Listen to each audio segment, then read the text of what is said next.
I always used to get really mad that they wouldn't allow trick or treating through the apartments. Like,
Ha ha! Happy Halloween, everybody. Let's get it. At last.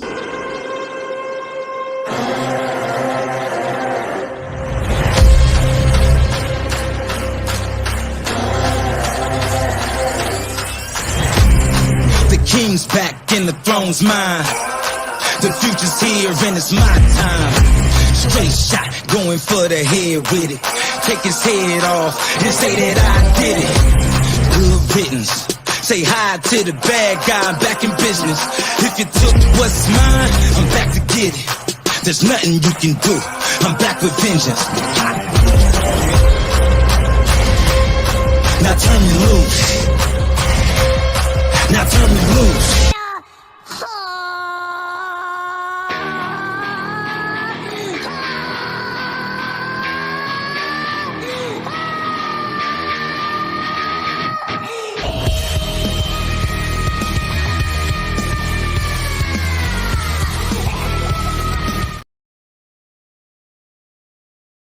All right, happy Halloween, everybody. This is Angelus representing for the Grey Pill Podcast.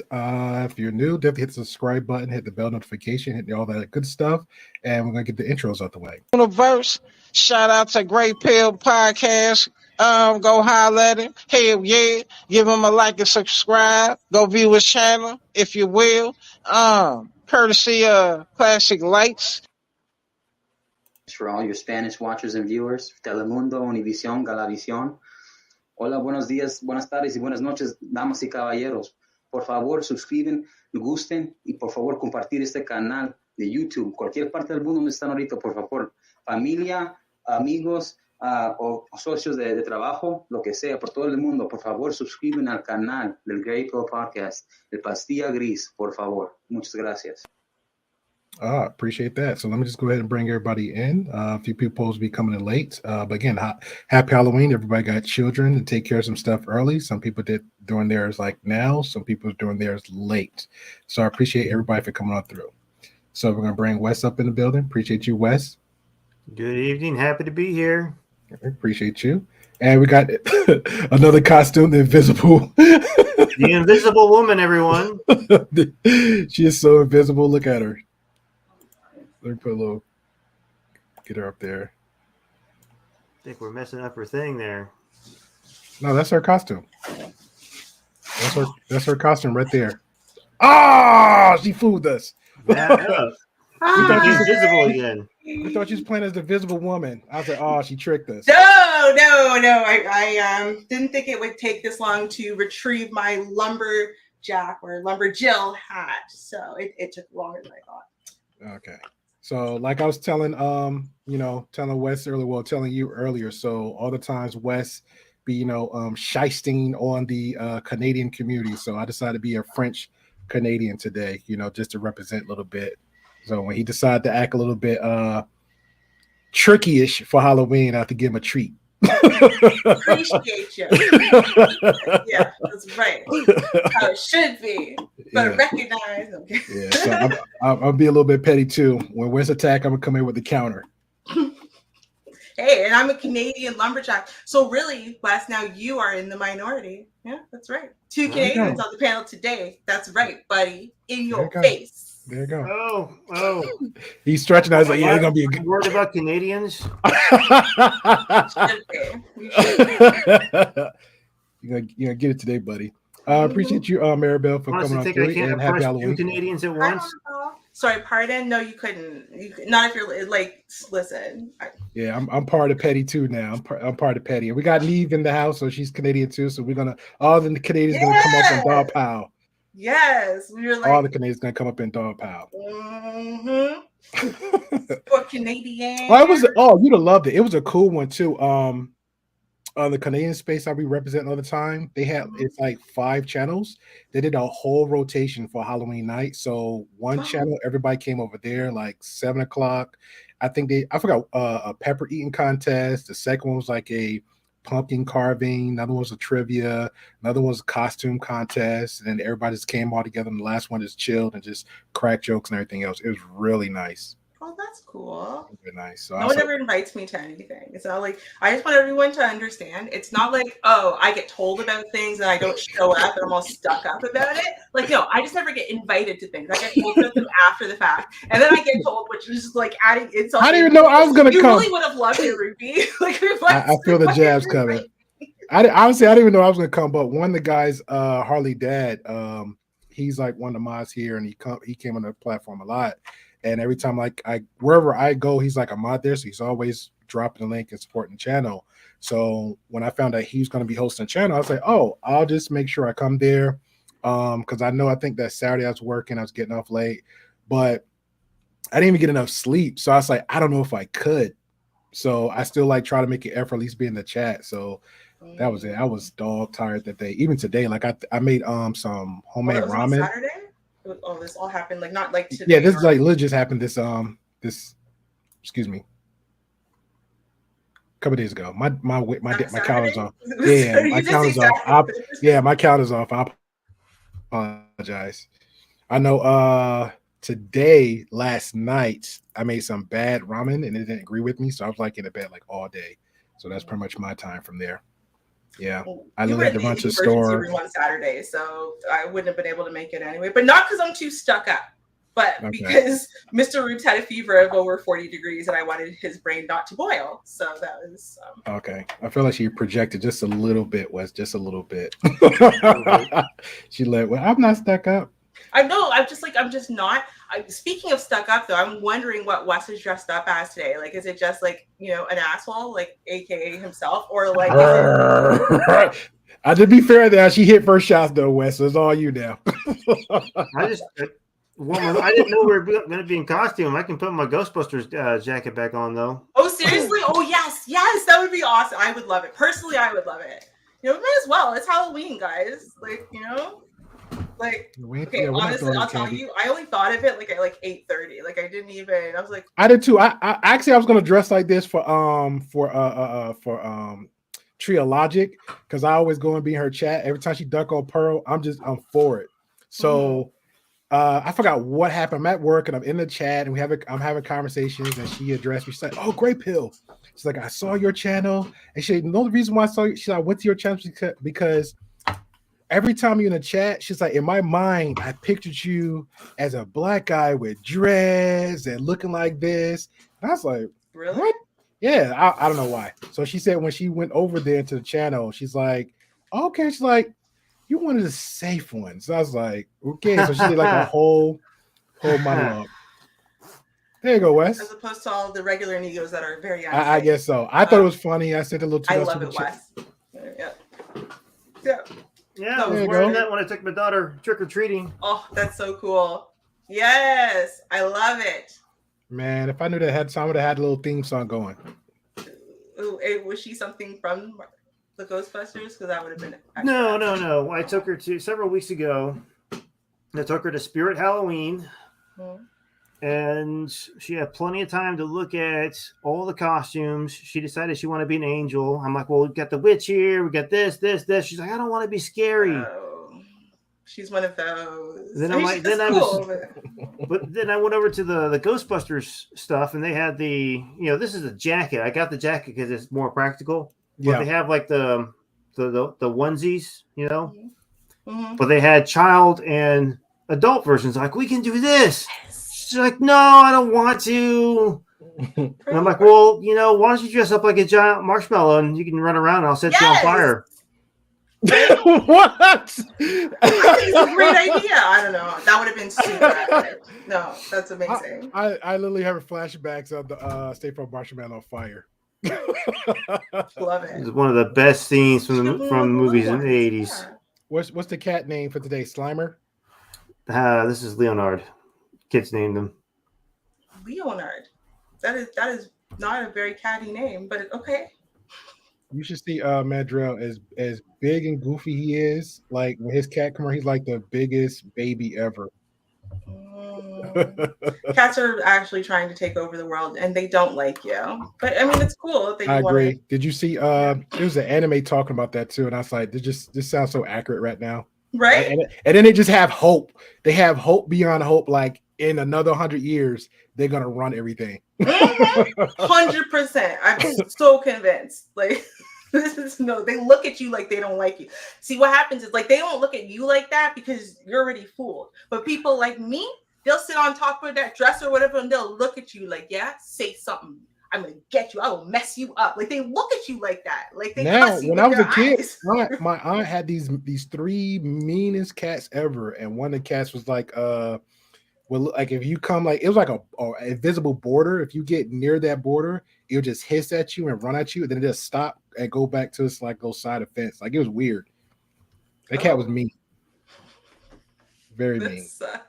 Yeah. Okay. That's honestly my aunt's cats. They silenced me. They knew that I was stalking them and stuff because I knew that they were up to no good. So one day they decided to like play this game. They were running around, and then like landing on other people. It was fine, but when they landed on me, they intentionally dug their nails in and scratched up my legs. I'm bleeding everywhere. And then when I was inside the bathroom crying, they're fixing up my legs, and one of them walked by and just stared at me, but like the slow walk, right? Like as they're looking in the eyes as they're walking. I was like, "Yo, I'm telling you." I was like 6 years old. I never forgot that day. I got one, and then we'll get to the conversation. Yeah, I think it was just after high school. My ex, her godmother, I was hanging over there for like the weekend, and the cat actually started talking. Like it never said anything went around them, but when it got along with me, the cat was like, "Hello, hello," and I was like, "What the hell?" I promise you. And I was like, "What is this going on?" So it freaked me out to the point like every time the cat came near me, I just went in the room and just like shut the door. So when she came out, and it was like me and her godmother. And I had like I'm really telling her this like as a confidence, like, hey, you do know your cat talks, right? She's like, the cat don't talk. And I was like, your cat talk. It said, hello, hello. And she just looked at me laughing. I was like, I'm dead ass serious. I was like, go get the cat now. I'll prove to you the cat talks. Yeah. So that's stuck in my mind ever since then. Cats are very vindictive, calculating people. Just let y'all know. Marcus. What Marcus say? Shout out to Marcus. Marcus says, I pre-Angela's looking like a mix between Michael Jackson's Smooth Criminal and Watchmen Rorschach if they had a baby. Today I am, let me leave it up because today I am, since all the time. Well, first of all, I'm gonna go ahead and just shout out to Stella Rose, so that I'm getting that plug in right now. So shout out to Stella Rose, the best wine ever. That's just for me. Secondly, I am dressed as a French Canadian because Wes always attacking Ruby all the time for her being Canadian. So this is what I'm dressed as today. So you can see. I honestly, Marcus, I say a cross between a classic American gangster to just like, don't let the suit fool you because I will literally F you up type deal. So that's just me. But shout out to New York. I appreciate you coming on through. Thank you, Marcus, for coming on and doing the work of the best mods. She said, "Let's go to dinner." I am ready to go to dinner, New York. Let me know. All right, I cook whatever I can to please. Again, shout out to Don TZ. Appreciate you. Shout out to Neve. Thank you for coming through. She had a great conversation on some panel. Shout out Knack. That she was screen sharing. You know what tabernacle means? No. Okay, so tabernacle, it basically means tabernacle, which is like religious, but like it's in Quebec, like all of their curse words are basically related to the church. So like tabernacle is like it's a cuss word. It's like So is it cursing out the check or just like cursing out open like the Grey Pill podcast, like F yeah? I guess you could use it sort of like that. But like it's like how would you use that though? Like the way you would honestly, it kind of is like the way you would maybe use like the F word, right? So try not to like curse on your stream, but like like okay, that's a good we can set that up for all the F bombs. I appreciate that, Neve. Yeah. So how you pronounce that? Tabernacle. So bow knack. Tabernacle. Yeah. Okay. Tabernacle. There you go. Appreciate it. All right, good stuff. All right, so how do you say it angrily? Tabernacle. How do you say it angrily? Tabernacle. That's how when we make fun of people doing it. It's like we're pretending we're old men screaming it tabernacle. Oh, okay. She also adding some context to it too, what you're saying. She's like, it's like if you stub your toe and say tabernacle. Okay. Yes. Okay, so when we do it, we either say like F or or God. Okay, cool. Yeah. All right. I usually say Canadians. Wow. Yeah. You see, that's why it's preemptive today. There's not a nice setting on West, hence the original question. He got the wrong jacket on. He should have not Egon Spangler jacket. He should have had the other one on because he was just a little jerk. Right? Oh, you know what? I got their name patches somewhere. They came with all the name patches. So this is Velcro comes off. Oh, nice. You know, I always wanted the backpack just cause the Proton pack. Yeah, they got it at Spirit Halloween, but it's like $150 or something. It's worth it. No. Did it look now like if you could put some silly string in it and shoot it? Yeah. Oh yeah, I know 100%. Just the Proton pack with the actual gun, like did it like look close to it? Oh, it is a very good replica. Okay. Yeah. Worth the money. Yeah, it's worth the money then. Mm-hmm.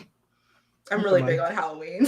I'm not, but I'm a kid at heart. So if I see stuff like that, like I gotta get it. The Knight Rider, the Trans Am, every Trans Am I see, it gotta have like all the little gadgets in the inside, even if it don't work, and it got to have the light, especially the lights in the front that zoom left, right. So yeah, even if it doesn't work. Yeah, I'm a kid at heart. We know the real smart ones back then, our generation back then was like, hey, we know that clearly if it goes over barn, you're gonna pretty much hurt yourself, but somehow it's TV. Just like the Knight Rider, we know if you push any button on there, stuff really not happening. But we had this sense that God gave us to separate the imagination from reality. Here, every time they see something on TikTok, Instagram, YouTube, they doing alcohol challenges, all these other weird stuff. So they just run with it. Heck, no disrespect any Trump supporters out there. But if the man say drink bleach and it can cure you from some C19, you got people doing that too. So everybody's real silly, ignorant people out there that believe anything that's said to them.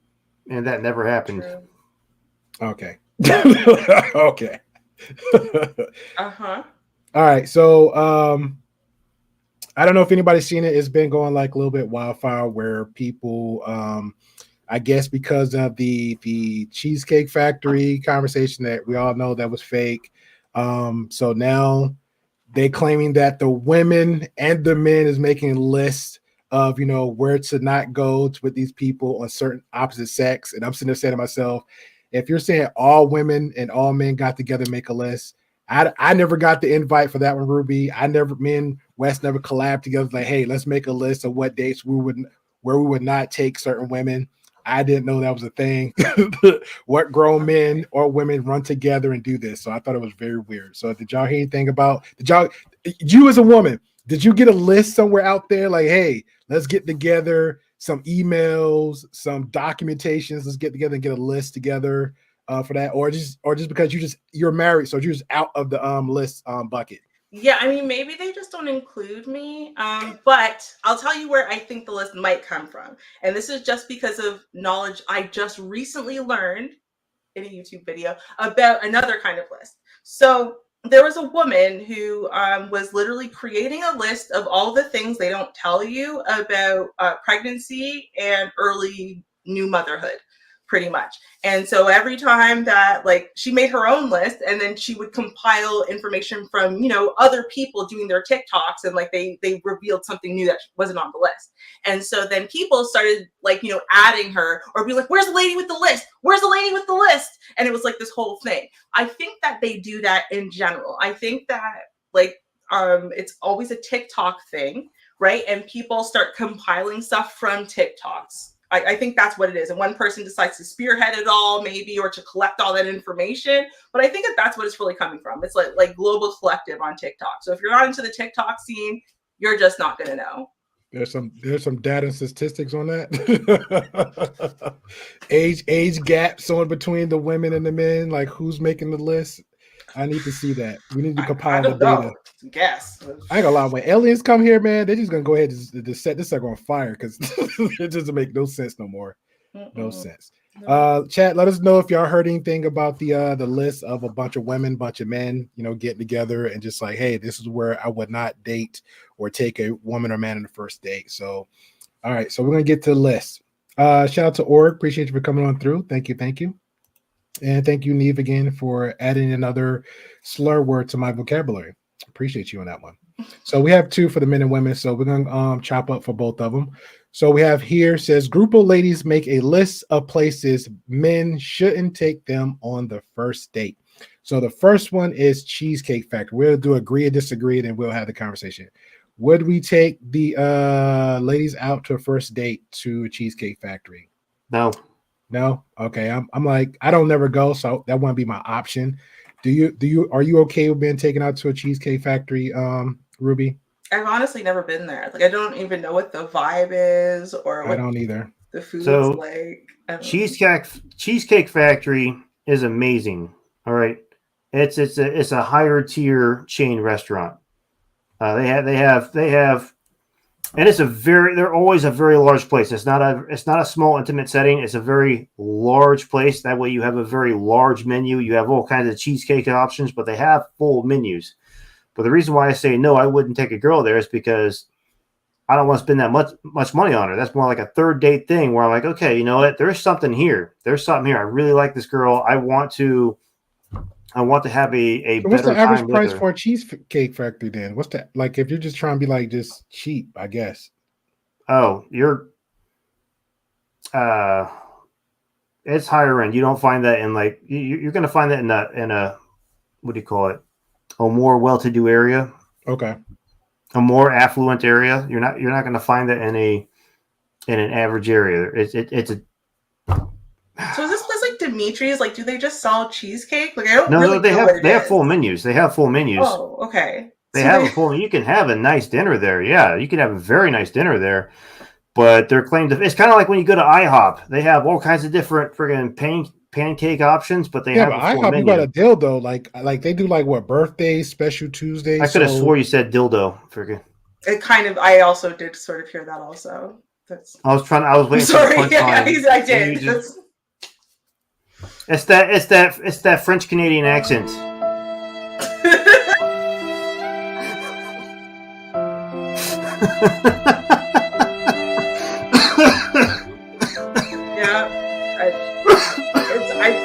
I won't go say nothing, but Wes said something, so you know it's not. Well, I was busy trying to figure out where that was going. Then I realized, oh, he's going someplace completely different. So I was no longer following the conversation.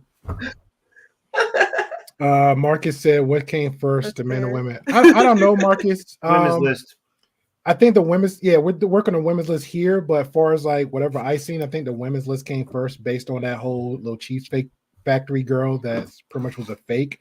All right, so what was the next one on the list? All right, so the first one was Cheesecake Factory. The second one was hold on. All right, so Applebee's. Yay and nay for Applebee's for the men and women. Would you take somebody on the first date to Applebee's, chat, and to the panel? I would say yes. I actually hung out on Applebee's pretty cool. I like their they had like a kind of all you can eat shrimp thing going on one time. And it's pretty cool. I think they also do well here they got like a little karaoke thing in Applebee's. So that could be pretty much fun. Mm-hmm. So I would. Okay. Marcus says cheesecake factor is a privilege, but yes. Yes. Well, I'm going to say this. So there's an Applebee's, the one that is like the American chain that y'all have also in America. And I've been there exactly once in my life, and I would never eat anything from there or go there ever again as an individual, with friends, on a date, period. And if you brought me there, I just wouldn't eat anything. So it probably wouldn't make for a great date. However, there is another kind of Applebee's here. It's spelled slightly differently and exists for longer than what? No, I'm listening to you. I didn't know there was another okay. type of Applebee's. Like Jesus. Yeah, there's another Applebee's. Well, actually, they just recently, like during COVID, went out of like business. But anyway, the point is that this place I would go to. It's basically a dive bar, for lack of better words. It's kind of like a restaurant in the front, dive bar in the back. I used to go there as a kid with one of my parents, and you drink in the back and do karaoke on Fridays, and I would totally go there. But like the Applebee's, like that style of crappy low end. Ruby, your French is showing. What? Why? Your French is showing. My French is showing because I said crappy. I'm saying you're snobby. Oh no, I still don't get it. Yeah, I'm not gonna go for that one. No. Okay. All right, so we're good with. Yeah, I don't know. So it's like it's just I don't. It's just the food's not good. Like it's not about anything else. The food's not good because like I think it's a good hangout spot. Yeah, it's a good. I think it's a good quality, first day hangout. Yeah, I think it's a good first day hangout spot. Oh no, no. Really? No, that's what I'm saying. I think the food quality is so terrible. Okay, so you're going for the food. If somebody invites you, you're pretty much like, I want food and good. Well, it's just a restaurant because my Applebee's, right? The food's actually better than that Applebee's. And even though it's just a dive bar, the food's better, but also they have karaoke. They have an activity. They have fun things to do. It's not just a restaurant. You know what I mean? No, we're going to put Ruby in a no for Applebee's. No. All right, Chili's. What about Chili's? Number 3, everybody going to Chili's on the first date? I'm saying yes. Yeah, that's good. I mean, it's the same tier as Applebee's. Yeah. Never seen it. I don't even know if we have it here. If we do, I've never been there. Okay. Don Teasy saying no. All right, no to 420. Okay, cool. Casket. Yeah. Okay, fair enough. I'll take that. Casket Sharp. I don't get that one. Casket Sharp.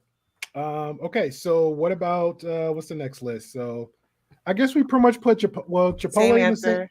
Chipotle, but Chipotle is not a sit-down restaurant. You gotta like order.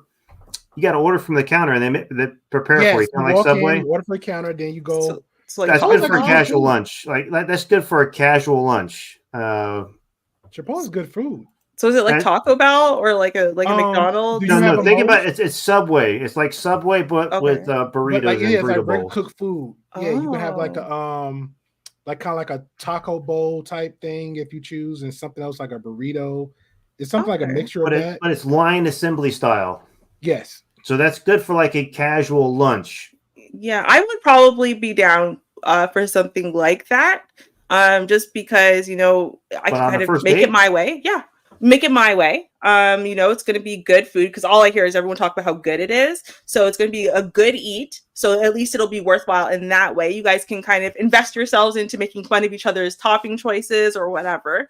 You know what I mean? So that's something just to get the ice broken as you're ordering and picking stuff. And then if things aren't great at the end of eating your taco, that's a good idea. I think it's a good plan. And it weeds out the hoity-toities. Yeah. Mm-hmm. So okay, I can see that. No, Marcus, it's literally called Applebee's. APPLEBY apostrophe S. Applebee's. No, Applebee's. It's just a different Applebee's. Like, but it only existed like here. That's why I'm like, I would pronounce that Applebee's. Bro. Really? All right. Like BY? Okay, anyway. On the next. Apple buy, maybe. Sorry. Olive Garden and the movies. Apple Bays?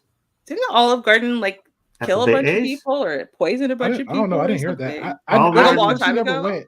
I never personally been to Olive Garden, but on my end, I heard I heard a few good things, but I wanted to try it once. So it's good. It's let's say it's slightly lower than Applebee's or Apple Bays. all right, fair enough. But what about the movie? Olive Garden is owned by McDonald's. Is it really? You're lying. It is. You for real? Yes. Well, someone Unless would have they had sold to it. buy it because in the 90s something bad happened. I remember that because there used to be Olive Gardens everywhere and they all were gone. They all got shut down because like people got food poisoning. Something bad really happened and it was just like across the chain. So they probably got purchased by McDonald's after that whole fiasco because they were going to be bankrupt otherwise. That's what I'm pretty sure. I mean, I wouldn't knock it. It's the 90s, you know. What about the movies? Movies first date? Bad idea. Never. Yeah, I agree that. Never. I would say this though, if it's gonna be movies for a first date, I'd rather do the dinner first, the Chipotle something. So you're going there having a conversation. When you get there, have some kind of conversation, mingle a little bit, and you still kind of like got a room gap of a choice. Like, do I still want to continue to date? Meaning, like, let's do the movies, you know, and then you can kind of like, okay, well, let me go on the line now. Order a ticket for both of us so we can go versus pre-ordering the ticket and then the date goes bad at the meet and greet and then I'm like out of like what $40-$60. Okay, see, this is where I'm gonna say it actually depends on what age you are. So when I was younger, right, you know, you think about like the 9th grade, like early like high school, right, or even I would say early college kind of thing. Movie dates were great but I think the age matters and also how well do you know each other before you went on this first date, because like the whole point of the movies is you're going out normally with someone you already know from school or somewhere, right? And so, but this is an opportunity for you guys to kind of test out whether that mild spark is a vibe, whether you can sit comfortably next to each other, whether you want him to hold your hand or touch you or put his arm around you or vice versa, whatever. So I think it's a good exploration of that. Plus you can get away with a little something in you know the dark room without having to commit too much too far while you're still exploring things out. So I think it's a good idea for, we'll say, the under 21 crowd maybe, but not over 21. I agree. I think it's a bad idea all the way around for a first date because you need to be on a first date is meant to get to know each other. Yeah. Movies is a very casual date where you can't talk to each other and you can't look at each other. Yeah. So you can get a little, you know, when the lights go out, yeah, you can have some fun, but that's after you kind of known each other and you trust so each like other. a good third date. It then depends on the age gap too. Like, well, I mean, I can't speak for the younger generation because they do what they want to do just like the adults now. So I can't really speak to that. But yeah, I agree with the movies. So a no in the first date movies. Your house as a first date in any fast this is the most dumbest list ever. Number 8 is any fast food chain. So we're pretty much at Applebee's and Chili's is technically a fast food chain. So I wouldn't call Applebee's or Chili's. Chipotle's closer to fast food, but not quite. But fast food, I would say, is Burger King or McDonald's. Yeah, exactly. I would say no. Yeah, even Chick-fil-A, unfortunately. Yeah, I would say no as a like McDonald's, Wendy's as a first date. Well, no, Applebee's is not fast food, but Applebee's might be. Okay. Well, okay. So I'm thinking McDonald's, Wendy's, Burger King. Yeah, fast food. Yeah, I'm saying no on that. Popeyes, churches. So that's Alicia, obviously. Zaxby's, my boo. Yeah, Zaxby's. Mm-hmm. Yeah, I'll say no to that. So we're saying no. Alicia. Alicia. Again, I think it depends on age. I'm gonna start qualifying because some of my answers would change if I was under the age of 21. If we were under the age of 21, especially if we were in high school. Rube has been political correct today. No. Well, you know why? Because here's the thing, right? When you're in high school, right, having to get all dressed up. Like I remember like being taken to places that were all like mature and adult. And like, to me, that's like a really serious thing you do, like 6-month anniversary, maybe, right? Or 1-year anniversary or Valentine's Day or something. But like, that would have been super awkward. You just don't have the social or dating skills when you were much younger to really be able to pull that off effectively or regularly. So I think that, when you're younger, you're kind of willing to, and in fact, kind of wanting to be brought to things that you would like. You're a little iffy, you're just learning the world and stuff. So it's kind of like, if you love Burger King and they know you love Burger King and it's Angry Whopper time and they know you love the Angry Whopper, right? Then when I was like, 19 even, I probably would have been happy with that, right? Because that means you were paying attention. So you can just bring me to just any fast food, but very specifically, yes. But again, if you're much younger, if you're in high school, early college, you know what I mean? And you know each other, because again, this is all, you don't need to like literally get to know someone you've known probably for years in school, right? So that's why I'm like, it depends. All right, fair enough. Get the little education out there for the people out there, the viewers, so they won't be making it a black and white issue. Shout out to Grey Pill Podcast. All right, so the other one on the list was your house. Would you take somebody out on a date on a first date? All right, so just speaking from my experience as an adult, I would say I will offer that out depending on how the vibe goes. But as a teen, I'm gonna say I didn't really care back then. So I was like, hey, you come to my house, hey, I'm trying to either score or like get the kissy or get the hug, whatever, something, I don't know. So, but ultimately, I would just say no as a first date, because if they're either psycho, something, they're dangerous on both ends, I would say no. You don't. Everybody doesn't need to know your address. Yeah, correct. Everybody don't need to know your correct. address. Yeah. So, right. And the only reason why I'm just saying, giving the woman's point of view, I'm sorry, but if a woman is agreeing to go to your house on the first date, it's not a date. She's she's not a lady. So let's put it down. You're just a smash. She's definitely not your queen. Yeah, no, not your queen. Okay, so next on the list is Buffalo Wild Wings and Wingstop. I never heard of Wingstop. Same thing. Okay. Wingstop is fast food. Buffalo Wild Wings, they got a full menu. That's like little Buffalo Wild Wings. It's higher end. It's a higher end wing place. Yeah, but to me at least they're about the same. I'm fine with Wild Wings. The other one, no. The Wild Wings, I'm fine with it. If you can sit and talk a little bit, eat some food, I'm good with that. I hate both of them.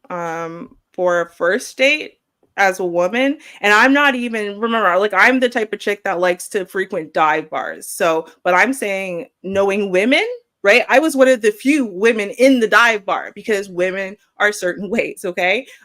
So generally, women are going to spend a lot of money, energy, and effort putting themselves together for this first date, trying to make it look like it was super easy. She just threw it together, including her makeup and all of that stuff, right? And of course, she put a lot of energy and effort into all of it. Wings are very messy. Okay. There's not really a classy way to eat wings. There's not really a non-messy way to eat wings. And you're very likely to ruin your new dress and your nice makeup and all of that stuff. You're very likely to ruin it. Who wearing a whole dress at Applebee's? Like, but that's the whole point, right? This is what women are saying. Women plan. You ask her out on a date. She's gonna go shopping. She's gonna buy a new dress. She's getting makeup, hair did. She's putting herself together.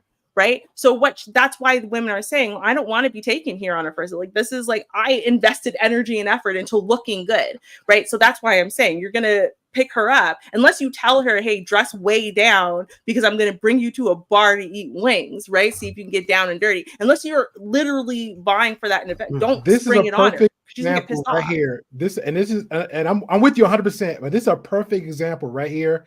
Get to know the woman before you actually go on the actual date. Because if she's that type to say, hey, I'm going to get a whole dress for the first date, obviously, it kind of helps you pick out the selection of places to go. You know what I'm saying? Because me personally, as a first date, I want it casual as possible. So there be no real expectations from me or to her. And we're keeping it good. Shout out to Nods in Relationship. He says, looking very dapper. I appreciate you, sir. I am today for Halloween. I'm dressed up as a French Canadian, because this piece of shite Spangler always talking about plastic ruby. So I decided to be a French Canadian to represent the Canadian side, okay? Because I felt like it was too much jabs and jokes from this American white man that's always talking about this Canadian, you know? Facts. Who Come on, give us the French cuss word. Come on. Oh yeah, I'm trying to remember it. I'm sorry. I About that. there you go. Who do Canadians hate more than the French? I don't know. The French Americans? Canadians. No, we definitely hate Americans more than both of those things. So no offense. But yeah, I can't speak for all Canadians, but a lot of them always have friends on this end be like, "Hey, can you mail us some snacks? Because we don't get the certain snacks over here." And I'm like, okay. So, but they got a little pretty healthy over there. I am still going to visit. We still have snack food. I'm not sure where they are that they don't have access to junk food. We do have. I'll give you my lately list. been living on salt and vinegar chips by Lay's. Like, I love salt and vinegar. Oh my god. Yeah, Let I've been me living on them. Let me give a shout out to everybody. So, Uncle Fatty, appreciate you coming on through. Thank you, Marcus, for welcoming everybody in. Knowledge and relationship again. Appreciate you for coming on through. Alicia, like always, thank you. Eddie says, "What's up? Hey, what's going on, man?" I might make it. It is up to you. It was something that Neva responded to, or I might just pick your. I might just have you to pick your brain. If you're, I'm gonna do it at 12 midnight. But if you're not up, that's fine. But I'm gonna still review. Is either something Neve had was a panel Neve was on. I thought it was a good little interesting conversation, or I'm just going to react to something. It's like a toxic relationship that happened between Xena and Darius.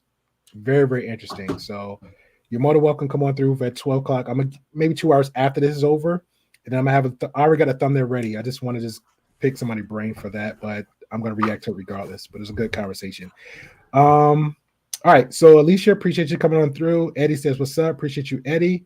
And Alicia says she loved those. I guess she's talking about Buffalo Wild Wings, or what's Alicia talking about? She's saying, "Oh, this is going to be a long stream." No, this is not. This is going to be 2 hours. We're going to have the conversation because Wes is a American. He always got to get tucked in like a little baby. So when he go to bed, the real Canadians can play. Okay. He cannot hang with the Canadians. Exactly. No offense. That's all the offense here because I'm a grown man. All right. So next on the list is we said Red Lobster and a buffet's like a combination of the one. So we'll skip the buffet. Red Lobster. We did mention IHOP. Again, the list is like silly.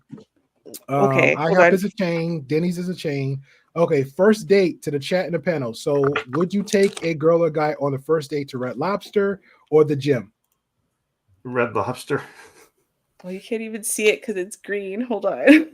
You can't see it. You're invisible again. Pepper chips with my Lay's, but I can't. It's blending into the green screen. So there you go. Anyways, moving on. Okay, listen. First of all, the buffet is an important question because, for example, the Mandarin, which is an incredibly expensive Chinese food buffet, everyone would go to. Like I would absolutely go on a first date, second date, fifth date, 100th date. But it's really expensive. Like nowadays, it's probably about over $30 per person to do Mandarin buffet, right? So that's and one of my favorite things from the Mandarin buffet is the same thing that I kind of like about Red Lobster, which is the seafood, right? So you can get crab legs, like unlimited crab legs, unlimited mussels, unlimited whatever, right? So unlimited for $30. Yeah, it's all you can eat, right? An all you can eat buffet for 30. It's like 30 something. I think after tax it comes up to about 40, but like that's what I mean. It's expensive, but it is all you can eat, and they have all the high end stuff. Okay, so absolutely love Mandarin. You could bring anyone there, and a lot of time you have to wait, but there's no reservations. First comes first served. People like line up around the block. It's insane. Yeah, for that much money, if all you eat, yeah, I would definitely do that. Alicia says she would do that. Dunteezy says Red Lobster is straight, but I wouldn't do that unless I was during endless shrimp or something. Yeah, they just had that deal I think like a month ago. I saw that on a commercial. Eddie made a suggestion. He said, "What about a picnic in a park?" That's very intimate. Yeah. What? You say no? I said that's very intimate. That's a very interesting idea. Yeah, I would definitely do that. First date for a picnic. What Well, about I you? live in Canada. Right I now don't know what that means. well, okay, right now it's 3 degrees When the Celsius. weather is good, Ruby, would you do a first date at a picnic? When is the weather good? I'm just I don't know. You saying. tell me. I'm not in Canada. That'd That's what be I mean, very. right? That'd be an It's always interesting one. cold. Well, I think the thing is, right, is I have a tendency to be cold. I don't like the wind. I don't like the cold. I like being really hot. With that, I don't like bugs. I don't like animals. I don't like almost everything about outside. Don't really like the sun. Like there's so many things about outside I don't like. So generally, um, it wouldn't really work for me. Not because of cheapness or whatever. It's just overall, maybe if I lived like in California, it was hot at night still, and but for me, like no, just I ain't gonna lie. When I no. visit Cali, I thought it was the best time for me just going out like at night, 11, 12, 1 o'clock, because like everything was still jumping. I had a lot of options, and the traffic was slow. So that's the only thing I loved about it. So Neve said, "Are you Mhm. crazy?" So It's cold as shit here. She's would you said it not right go on the before. first date on a picnic? Do you see it? I- She said it's cold as is here. It's cold. Oh, It okay. gets cold, and it's like like we have heat waves on occasion. So like maybe during a heat wave, but you can't plan for a heat wave. The rest of the time, it's always windy and blustery. And, like it's not like comfy. So unless you're like of a certain persuasion where you wear shorts, like when in a snowstorm, you're not really going to be super comfortable in my neck of the woods going on picnics. You know, Okay. like it's Shout out to non-relationship. He says, now let's be for real. It's obvious that those group of women who made that last list was trolling her. Yeah, it was a really silly, dumb list. You know how we do, man. I'd rather make a real conversation on something than just because it was like you got to the fast food part of it, and then the chain, then half of it was like a fast food chain on the list. So I was oh no, like, pull that back up. No, because he just said that if Drake offered to take them to Wendy's, they will be happy to go out with him. That is Yeah. bull. Did you not Yeah. watch the PJ Patterson with his new wife thing? That is not accurate at all. I don't know They're what gonna- women you're talking about. That's not true at all. Okay. that sound like M3. I mean 84 Beautiful. talking. That sound like 84 talking. Come on now. So everywhere Drake go, they going. That's what he's saying. That's what he's saying. Listen, again, I PJ agree with Patterson him. just proved it. Right, his new wife, she's all mad. I'm feeling for whatever she was feeling for. You gonna take me there? He's like, no. She's like, why not? That's what I want. Like, no. Women I'm these gonna days, be the they're one dating to that break kind of the- guy because they're expecting a certain lifestyle, and that kind of guy knows he has to provide that lifestyle. Like, that's just what it is. Like, let's not. Oh, my bad, M3. I ain't gonna lie, it sounds like something 84 says because he'll bring out Drake or Usher out real quick for every answer for the most part to go to. Shout out to Neve. Neve says, Grandpa Podcast, I think it would have been funny for you to dress up as a skeleton. Next year, I would call it Grey Anatomy. I might. We'll see what happens next year. I have a lot of costumes I had over the years. All right, so on the list, we had the Red Lobster. Okay, so we missed a gym. So yes and no, first date, a gym? No. No. Okay, that's personal for us. Church, Starbucks. Who's going to a first date to church? Raise your hands. Show your hands. Am I trying to get rid of her? Is that the only way? Is that the only way to get rid of this chick? It's the only thing that'll get me in church. Chat, will you take your date on the first date to church? Walk in there and say, excise this bitch. You got to be honest. I think it's some people out there like, yo, she looked too good. I think I'll take out the church for a first date. Alicia says Starbucks is okay. I agree with Starbucks because you got the little quote unquote little library. There's a little lounge area. You know, see if your man can read, Alicia. You know what I'm saying? See if the lady can read. So, all right. What's on the next? We got. All right, we saying no in the gym is personal. Saying no in the church. Starbucks is okay. Coffee dates. Is Yes. coffee dates okay? Because I think coffee dates okay, but coffee dates lead up to something too, just for the adults. So Is that what Starbucks is? Or no? That was not the same question. It's the same. That's what I'm saying. that's how you know this was written by a woman. Well, okay. Technically, we have Starbucks here, but like to us, like Starbucks is like the high end place, but we also have Timothy's, which is like Horton, mid range, yeah. and then we have Tim Hortons, which is the average, right? So to me personally, I don't see a difference except one is more expensive than the other, I guess. When I was a kid, I'd rather you bring me to Starbucks so I could get a frappuccino. Wes doing a perfect good petty jab, so I gotta let him get that one off. Oh.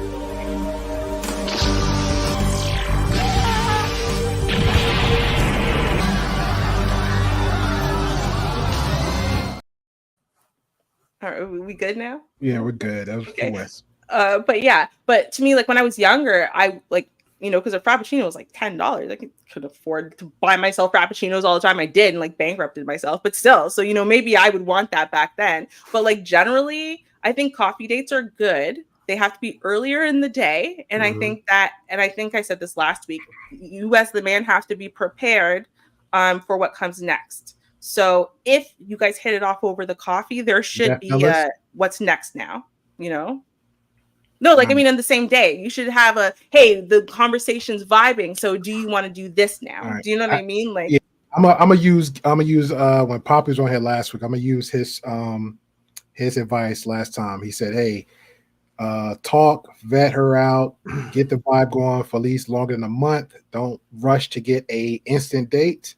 And then if you come to that, you never know what can happen after the fact. But I agree, plan for ahead. So plan ahead. But for me, a lot of adults that I know that hear coffee dates, that might signify like, hey, let's hang out, see where it goes. It might go back to the bedroom. That's for the adults out there. Yeah, I know what that means. Neve says, shout out to the Great Podcast. She says, you could also be, what the crap, Neve? I got a lot of feel for that one. We got a troll in the chat. All right, so what's the next one? And we'll give it 9 more minutes, then we'll switch to the list for the other sex. So where is it?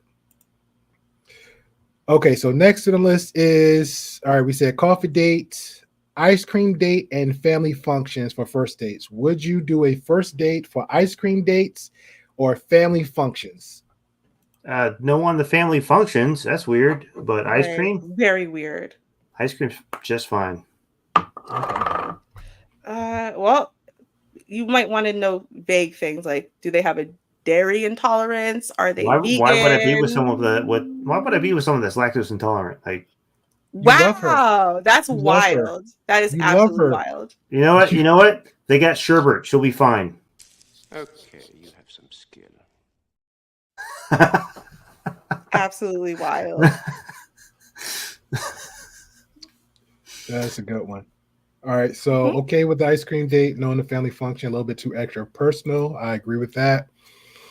Too formal for the family functions. Okay, movie night, meaning Netflix and chill, Hulu and get it in, and etc. So movie nights, that's back at home. That's back at home. So that's the same category as earlier. Okay, so we're saying no to that. 22. Somewhere that requires a long drive. No. Investing too much in someone you don't know.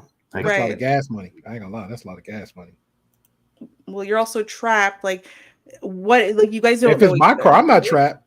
No, you are trapped. Here's the thing: you're trapped in this car with this person you don't know that you hit it off with or not, and you've made a commitment to get them to and from this place, right? Now, if nothing horrible happens, but you guys just aren't feeling it, you're still stuck with each other the whole drive back home, right? So it's just kind of like, that's awkward. But honestly, if she's that bad of a person, I think it's okay to leave her. It's not about bad. That's all could be a good test. It's not about that's a good test to vet each other too, because my cousin was dating this girl for like a year, and then they first real road trip from Georgia to Texas, that was like 12 hours there and back. Man, they hated each other guts.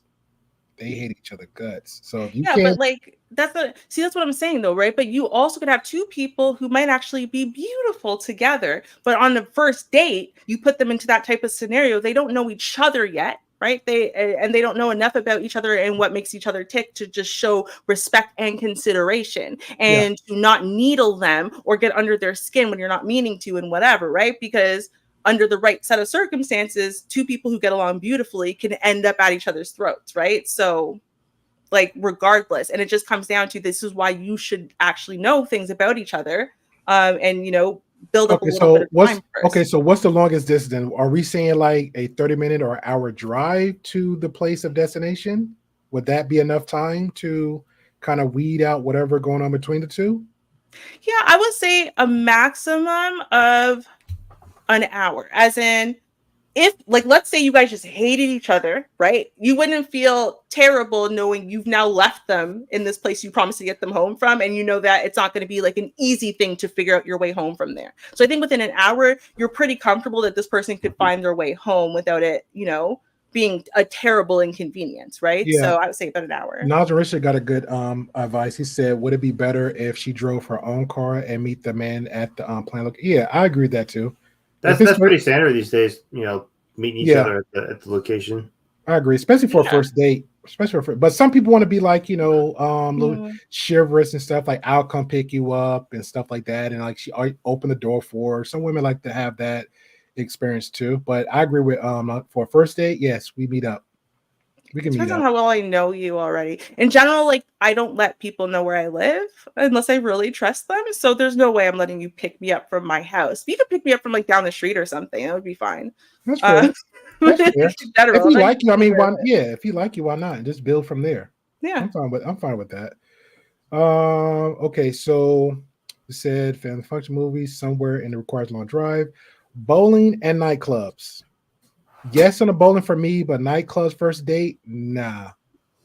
I concur.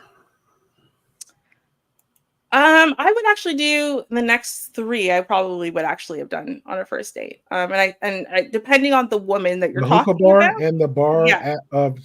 Okay, just drinks. Okay. So yeah, up until the Waffle House, I feel like that's a different category. But I would do the bowling, just in general, and I have, and it's been fun, whatever. And you get to see if someone's a poor sport, or a sore loser. Hookah bar's a really good idea. Hookah bar is good. I think that's like a really good idea. Hold up, you say a hooker bar or hookah bar? Okay, hookah just bar. making sure. Hookah bar. But it depends on the person, right? So if someone's like a total teetotaler, right? They don't smoke, they would never do the hookah, they're not really into, then they wouldn't be having fun with you, right? So it depends on the people, right? Like I've gone to this type of situation before with someone and it was a first date, but like they also had a private booth section, right? So in a way they were kind of like showing off low key also, right? That they had those connects and they had that ability. But so it's like, yeah, we can still sit next to each other in our little booth. We can have big conversation over here in the booth area and we can get up, we can dance. I'm taken care of. I'm getting the red carpet treatment. It's like, ooh, okay, that's fun. If I had to be downstairs where everyone else was from jump, there's nowhere to sit down, nowhere to be comfortable. You're just jammed packing with other people. No, probably not a great idea, right? So I think it depends. But like, if you're gonna do it, you have to do it right. Ruby, you can have that hookup too at McDonald's, getting that extra cheese and large fries. Oh, stop it!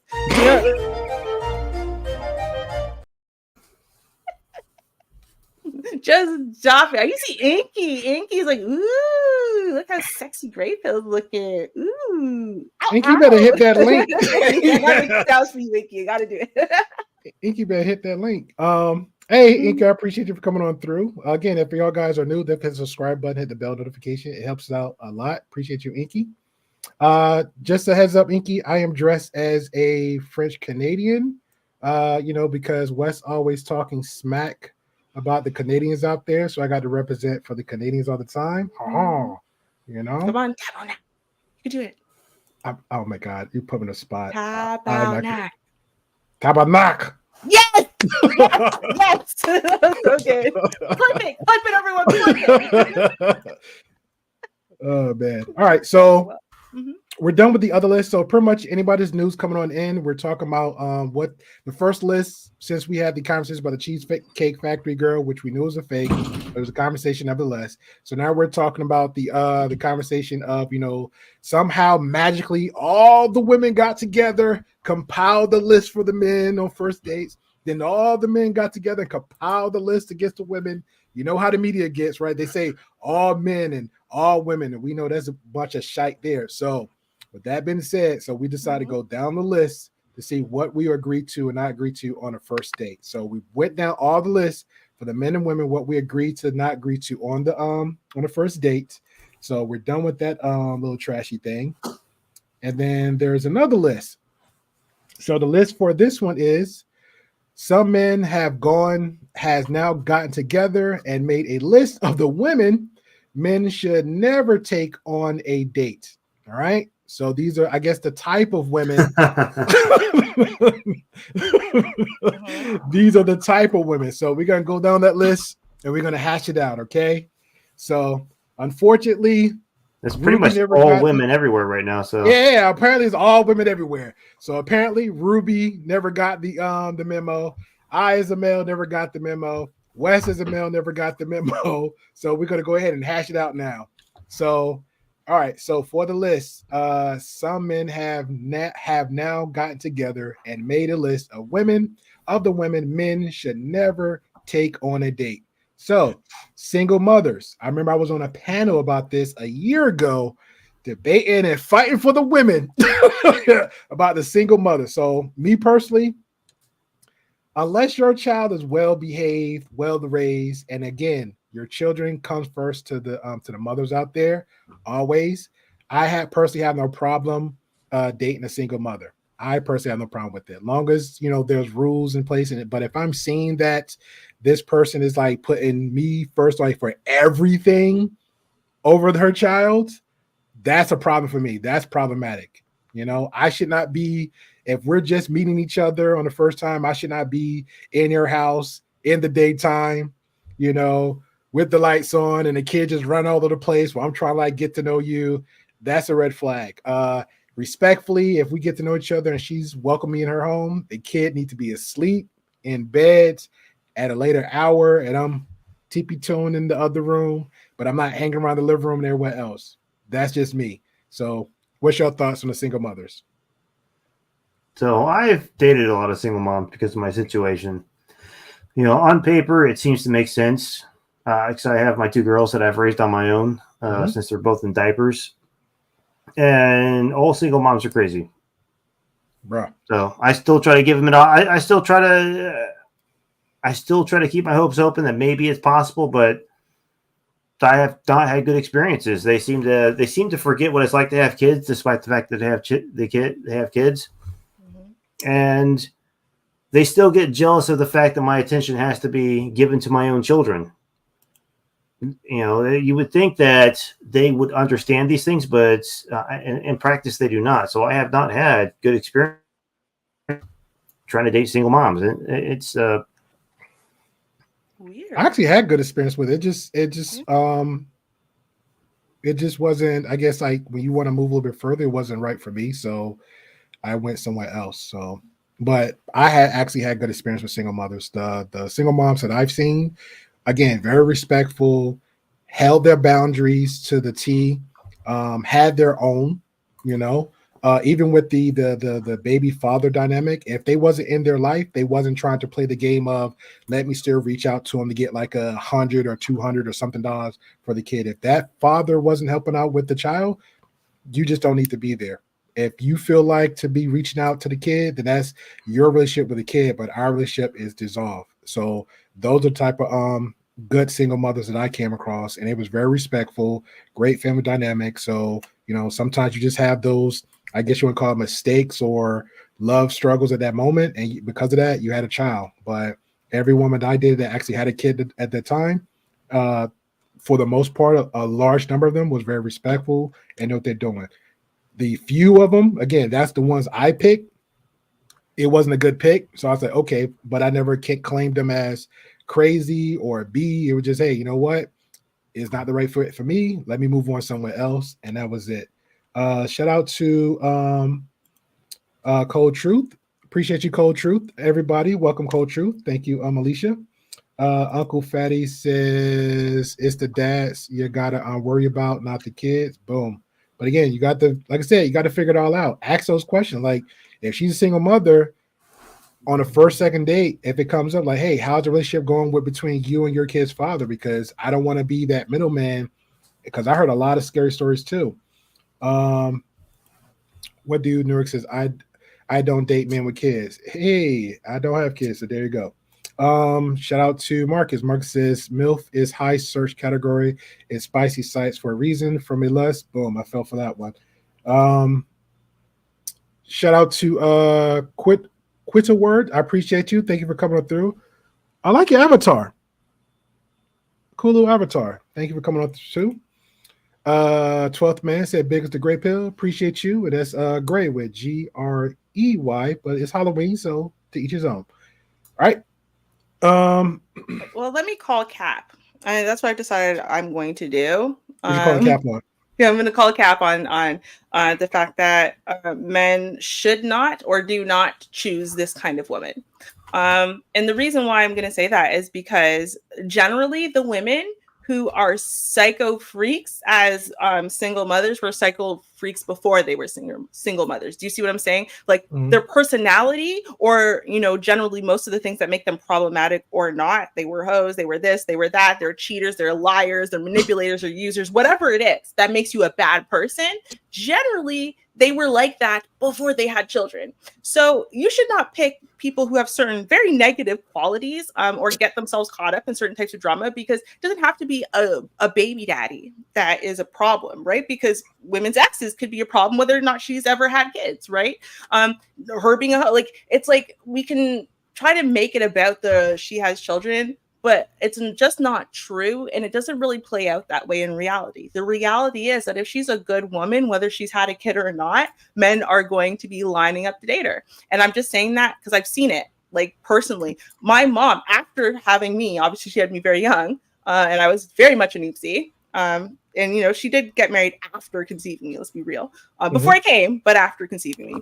And then, it didn't work out very early. So, my mom, my whole life, she was very young, beautiful, but single, right? And people from, if I could drop names, I mean, real names, these are real stars, real athletes, real business people that you've heard of, okay? Would chase my mother. I'm not even kidding. And they knew that she had a grown child, because I was, Mother looking real good. Jesus. Oh, she is. Right. Some of my friends are like, yo, hook me up with your mom. Okay. I'm not even kidding. Like my online friends here, they've seen a picture of my mom, like, hook me up with her. But my mom, gorgeous woman, right? But it's not just about her being beautiful. It's the kind of woman that she is, right? It's the kind of person she is. And, my best friend who had a child, right? She's now happily married with even more kids than just the one, right? But she was a single mother when she got chosen out of a church full of single women, most of whom had no children at all. Some of whom were even virgins. Okay. Let's be real. Okay. And the man who was a lawyer and actually pastor of his own accord and whatever chose my best friend who has a child. Right. So it's not just about being a single mother. There's all these other traits and qualities we're putting on the single mom.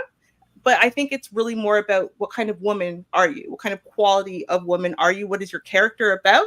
And how are you going to be as, this person's wife or this person's, right-hand woman, shall we say? So. Fair enough. A shout out to you, Marcus. Emotional damage. Shout out to Marcus. Any thoughts on that, Wes, for the first list of the single mother or single fathers? Well, I would hope that the woman wouldn't be crazy, but it's a good point there. Yeah, a lot of them are probably, honestly, a lot of women are raised to be delusional, because I've met women that believed thoroughly that being pregnant or having a child is going to attract a better man. So why can't single fathers be delusional just as much as single mothers then? We just think differently. I don't know. I haven't really heard it from the woman's point of view, how many single dads that they've tried to date. But usually, and I've talked to other guys in my situation, we run into the same problems where I have attracted childless women, but a lot of them were childless because either biologically they couldn't have children, so their hormones were already all screwed up, or they were a feminist for most of their life, and they finally realized that they actually did want to have a family. But in either one of those situations, they just saw that I raised my girls on my own, and there is no other party whatsoever. Mm-hmm. So they're like, well, I can just squeeze in on that. Well, no, it doesn't work that way. Yeah, actually, because what happens when what happens when the kids grow up? Me and her have nothing together. because it never started that way. It depends on the man, though, because men do that, right? I have friends who literally from the time we were like 17, 18 were dating guys who had children, even though they didn't have children. And like for me, I would never date a guy who has kids. I get very attached, Well, right? yeah. And then Oh, what if we don't you're work out, married. That's what I'm talking about. That and you're married, so you shouldn't be dating other men. No, I'm Let's just saying give an when we were example. younger, right? When I was single. There was single fathers back then too. Now, Yeah, no, they were right. But like what I'm saying is that, you know, those friends, right? Like they committed, they wanted to be all the package. And a lot of women see, just like they see a married man as more eligible, right? Because even though he's married to someone else right now, you're like, oh, that means he's the committing kind, right? Or, oh, he has children. Oh, that means he's loving and nurturing, right? So a lot of women will actually see that as a positive attribute for men, whereas men can see it as like a negative, like, oh, I've got to take care of someone else's kid. It could be a risk for me, whatever. I think more often women see it as a positive thing that a dad's raising his kids on his own. So. All right, fair enough. I think the second list sounds a little bit more better than the first list. Got some good interaction with that one. All right, so the second one, women with tattoos, yay or nay? And it goes right into I think it depends on the tattoos and where it is. Yeah, I think it depends on tattoos and where it is. All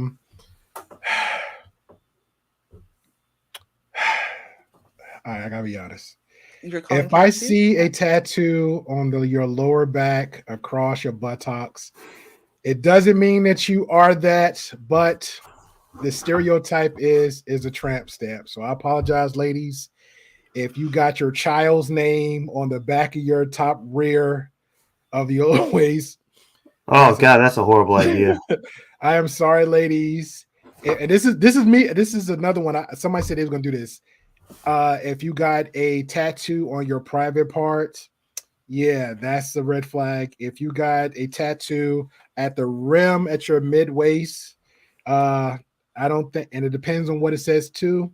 I don't think I could take you like that personally. I don't know. So it depends on the kind of tattoo and where the tattoos are at. Just be very mindful of that, and I'll leave it like that. All right. And I'm calling Cap. I think no, you know why? No, listen, right? So I've been hearing forever. So women, the tramp stamp, yeah, definitely a no-go, right? But a woman with a neck tattoo or a face tattoo, that is it. She's basically thrown herself in the trash. She is not the marrying kind, right? Unless you're Danica Marie, which in that case, you get to be a whole ass pick-me, right? So therefore, it literally proves, right, that these rules are not really rules, okay? And generally, if you are the type of guy who doesn't like your girl with tattoos, that's cool. It's a preference. I don't really like a man with tattoos either. It's not my thing, right? But there are definitely men who like women with tattoos, okay? And if you like women with tattoos and you can find it attractive, then generally, as long as you can understand that woman and you like other things about her, you're going to be okay with her tattoos, right? You might not be okay with her getting a new tramp stamp, but if she already has one and she says, yeah, I got it when I was 17, whatever, blah, blah, blah, you'll probably accept it. Because if you like other traits and characteristics about her, you understand that body art is body art, and it doesn't actually mean, oh, hey, well, if you got this, it means it's an announcement to the world, I'm a hoe. Like, that's not actually what tattoos mean, and you know that. So, all right, New York calling me out, but we're gonna get to Quartet Award one with I guess he had like a kind of double question. New York says GP is cap. I never said I wouldn't date, sleep, or hang out with someone that had tattoos. I'm just being very honest. Generally speaking, in a lot of guys' heads, it depends on a certain tattoo and where the tattoo is. A lot of men is not going to take them seriously. They will tolerate it for a little bit because it instinctively give them a lot of red flags, but they know, oh, she's interested in me. Oh, she let me get a little bit further. Oh, she can let me a little bit further. They will tolerate that just because.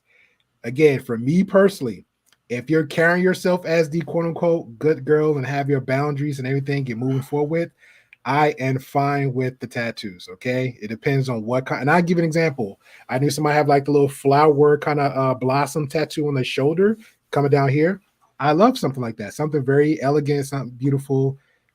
That's a fine with me. So, but if you got, again, like the tattoos I said earlier, if you got a tattoo of your child's name on the top of your butt, that's a no. I don't think no guy gonna take you personally, gonna take you seriously unless you are a gangster. Okay, if you have a tattoo around your neck saying "Dear Mama," I don't nobody gonna take you personally.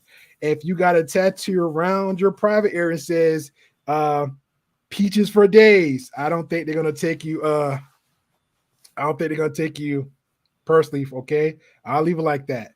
But me personally, yeah, I guess so. Shout out to awkward one says, oh, I'm sorry. I want to make sure I don't miss your question. Would you date a man if he disclosed to you that he can't produce children? If you're in the 20s or 40s and you want children, but you can't provide for you? Just a question. No, I wouldn't have. No. And it's the same reason why, like, I wouldn't date a man with kids. I wouldn't date a trans man, right? Is that for me, this is just for me. I wanted to have my own biological children, right? That's what I wanted. There was no negotiation for me. I didn't really see me as being the kind of person that could latch into the concept of adoption that way, or step motherhood that way, in the same way. I wanted my own biological children. I wanted me and my husband to be able to create little replicas of ourselves. Okay.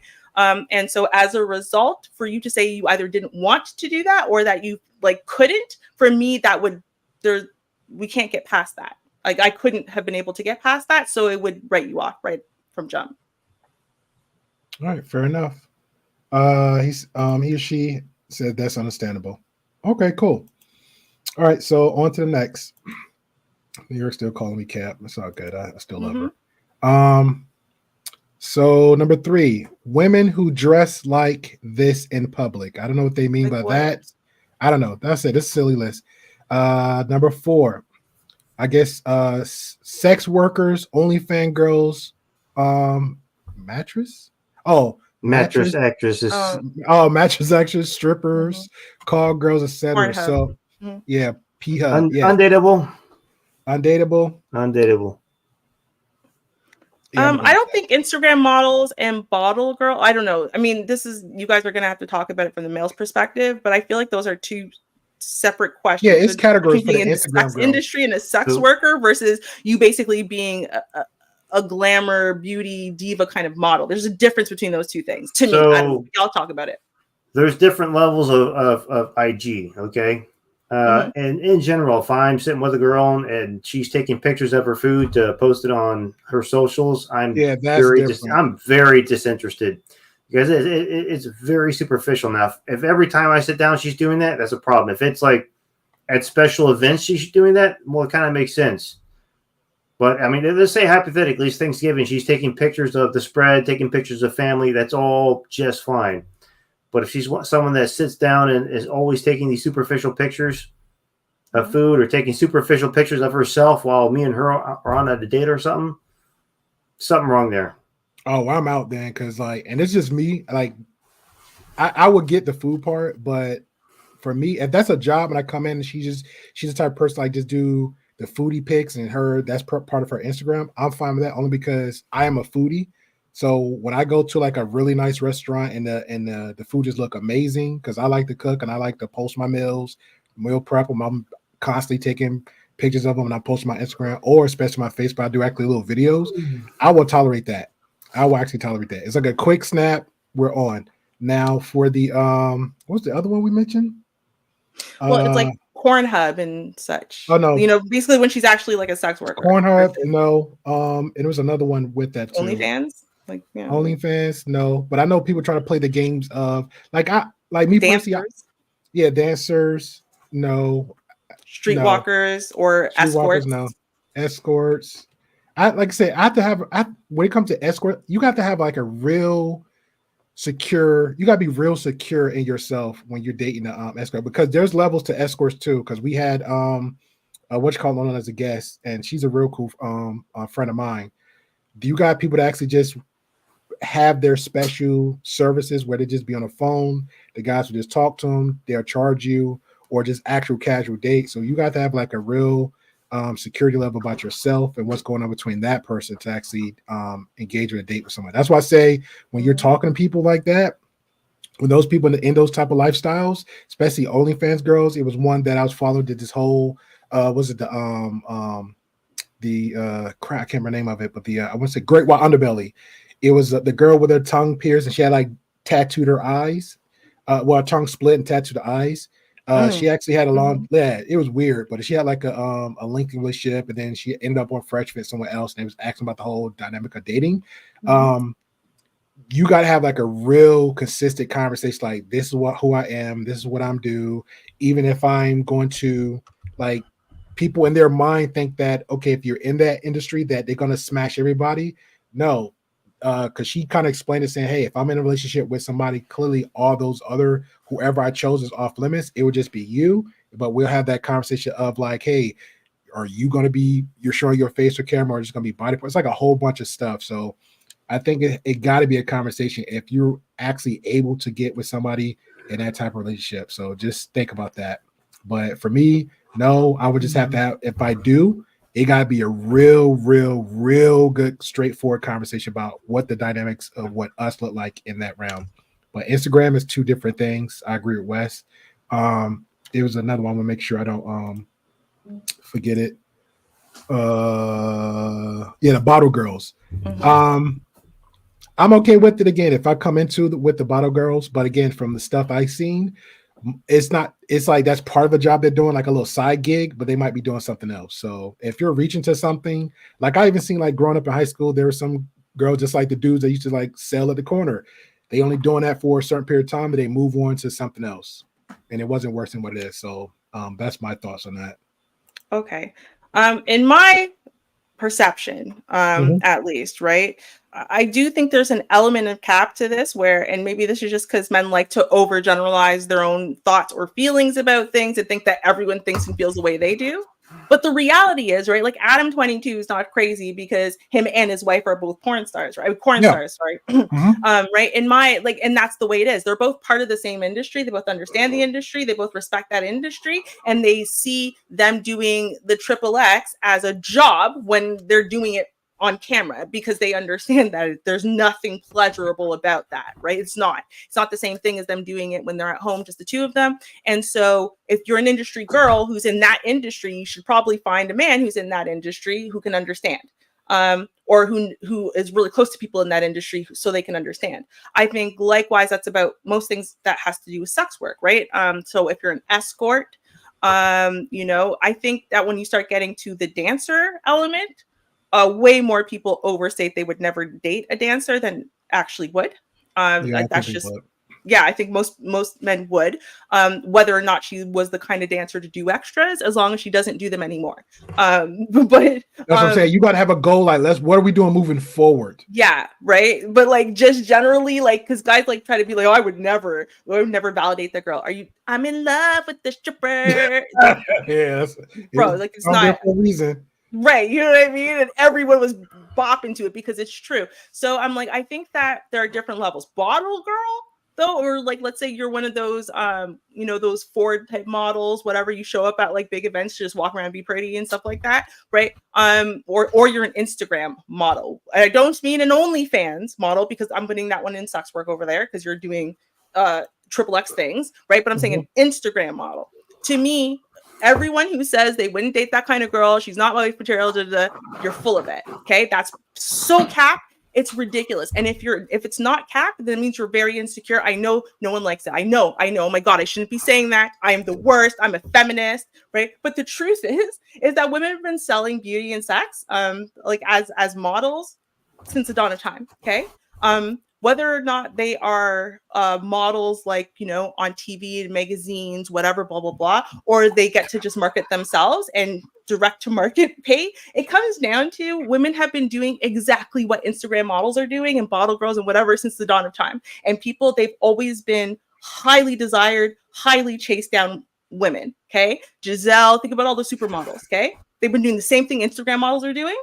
And guess what? All of the richest people in the world chase after those women. And it's always been like that. So pretending that that's not how it is ridiculous. Like, they're not actually like porn stars. You know what I mean? Fair enough. All right. So number 5 is we just went over the Instagram page. Women with the non-ear piercing. I don't care about ear piercings. But they're talking about women with piercings in weird places. I really don't care. What? I'll be That's honest. the I don't weirdest- care. It's hot. It's you're got pants on, bras on. It's like it's not. No, that's it's not not okay. There's more than So just that. eyebrow There, like piercing or eyebrow tongue? piercings, nose piercings, lip piercings, cheek piercings. It depends. Like I seen little cute Hair? little dimple ones. I seen like one little nose one. I seen like one woman had like I one think here. all of that looks disgusting. I don't want to see it. Nah, I think eyebrow rings are cute. yeah, I think they're nice. I seen one Yeah. here, one. Yeah, I'm fine with that. Yeah, see, so it's selective. I believe that people who really don't like them, you shouldn't date that woman because then you're just gonna shame her constantly, right? So, Yeah, but yeah. That. All right. So the next one was women with purple hair. I guess like color hairstyles or any other unnatural color. I'm fine with that. Again, long as it's not crazy outrageous. Like if you're trying to like, keep your natural hair color and just say one day, like, hey, I want to do like a little weird little style for a moment, I'm fine with that. But if you're coming out looking like something off of Super Mario Brothers, like I don't know. I'm not really too picky about it.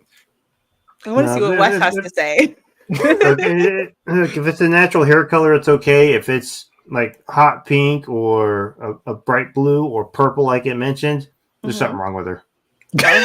Wow, there's something wrong with her even. Okay. Wes giving them extra conservative vibes. He is. He's a tradcon. That's Wes. Yeah.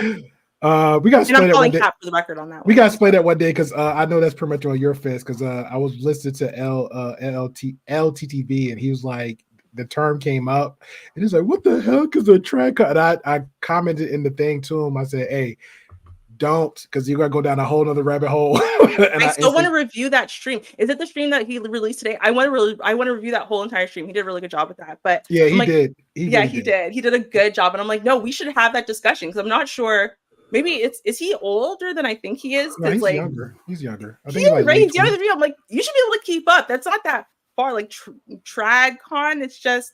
I think because when and this is from what I heard of him when he his other his channel, he's pretty much was like more like how you and your partner on the other channels like more in like the news circuit media. He was like more than it was more in the media and news. That's pretty much where his lane was in the beginning. So when he came over this end, it's like a lot of names. Cause even with I was in Discord with Kenko and Food Shops, and they said something to me, it was triggering because I'm like, speak English, just say the word, speak English. And it was like, Gray, you just like spazzing or jealous, some weird crap. I'm like, okay, I'm just gonna ignore you. So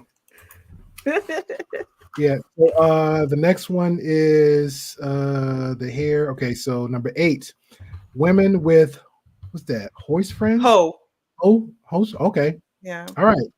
With hoe friends and models who market to men. Well, that's the same thing as the other. No, it's not the same thing. I think we should talk about those two separate things. Okay, so we'll go to the women with hoe friends. Okay, well, I'm going to call Cap on that. Men, the thing is, men do not date women based on who their friends are. They just don't. And you could say that they do, but they don't. Generally, men wait until women are alone or kind of like, with not too many people around her before they'll approach to begin with and even get the phone number. And you tend to get to know someone one-on-one, right? Either through profile Tinder or whatever, or one-on-one through the dating process. So you aren't normally getting to know someone's friends until after you have already established something with them. At that point, you might not be a big fan of all of their hoe friends. However, you're not going to not date her. I'm sorry. You can say that you won't, but you're full of it. You might try to convince her to get new friends or new influences or hang out with you and your boys girls, whatever. People do that. But you're not going to stop dating a good woman that you really like and you vibe well with because you don't like her friends because she's got some hoe friends. Sorry. Okay. No, I would not be with her. Like, and that's from learning from actually trying to be with one of these women, because they feed off of their friends' drama. Who are you making eyeballs with? None of your business.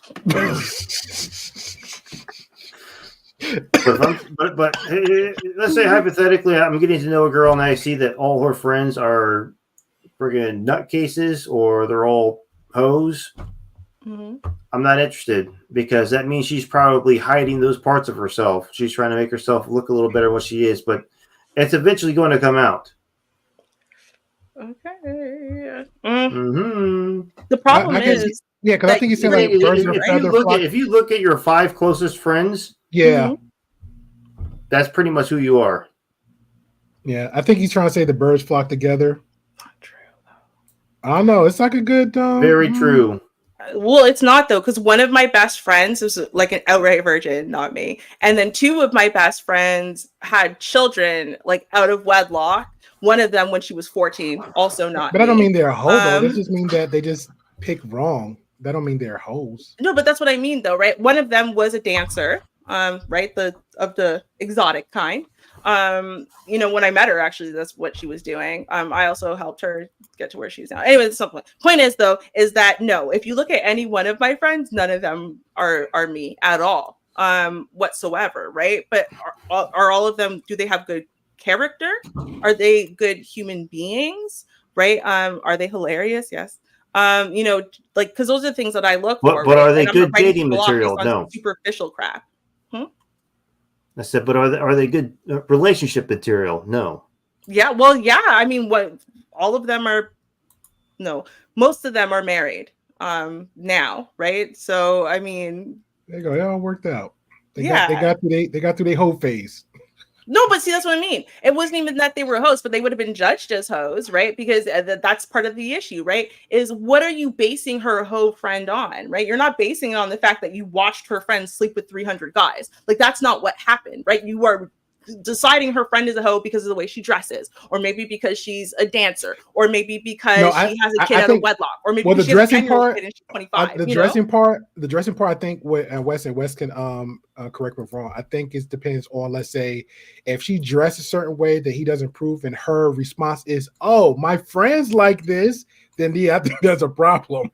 Yeah, but see, that still doesn't mean her friends are hoes. So that's what I'm saying. My point is that generally when you're going to judge her hoe friends, you're not basing it on the fact that her friends have slept with hundreds of people, which is the definition of a hoe. No, right? to me, a hoe can mean anything. A hoe don't mean you just sleeping with everybody else. A hoe could just being like you just being a whore is someone who's selling it, and a hoe is giving away for free. But it comes down to lots of sex with other people. Yeah, true. I'm using like the actual little street term, but I don't think hoe just being a little bit extra. Just if all her friends are easy, she's not far behind.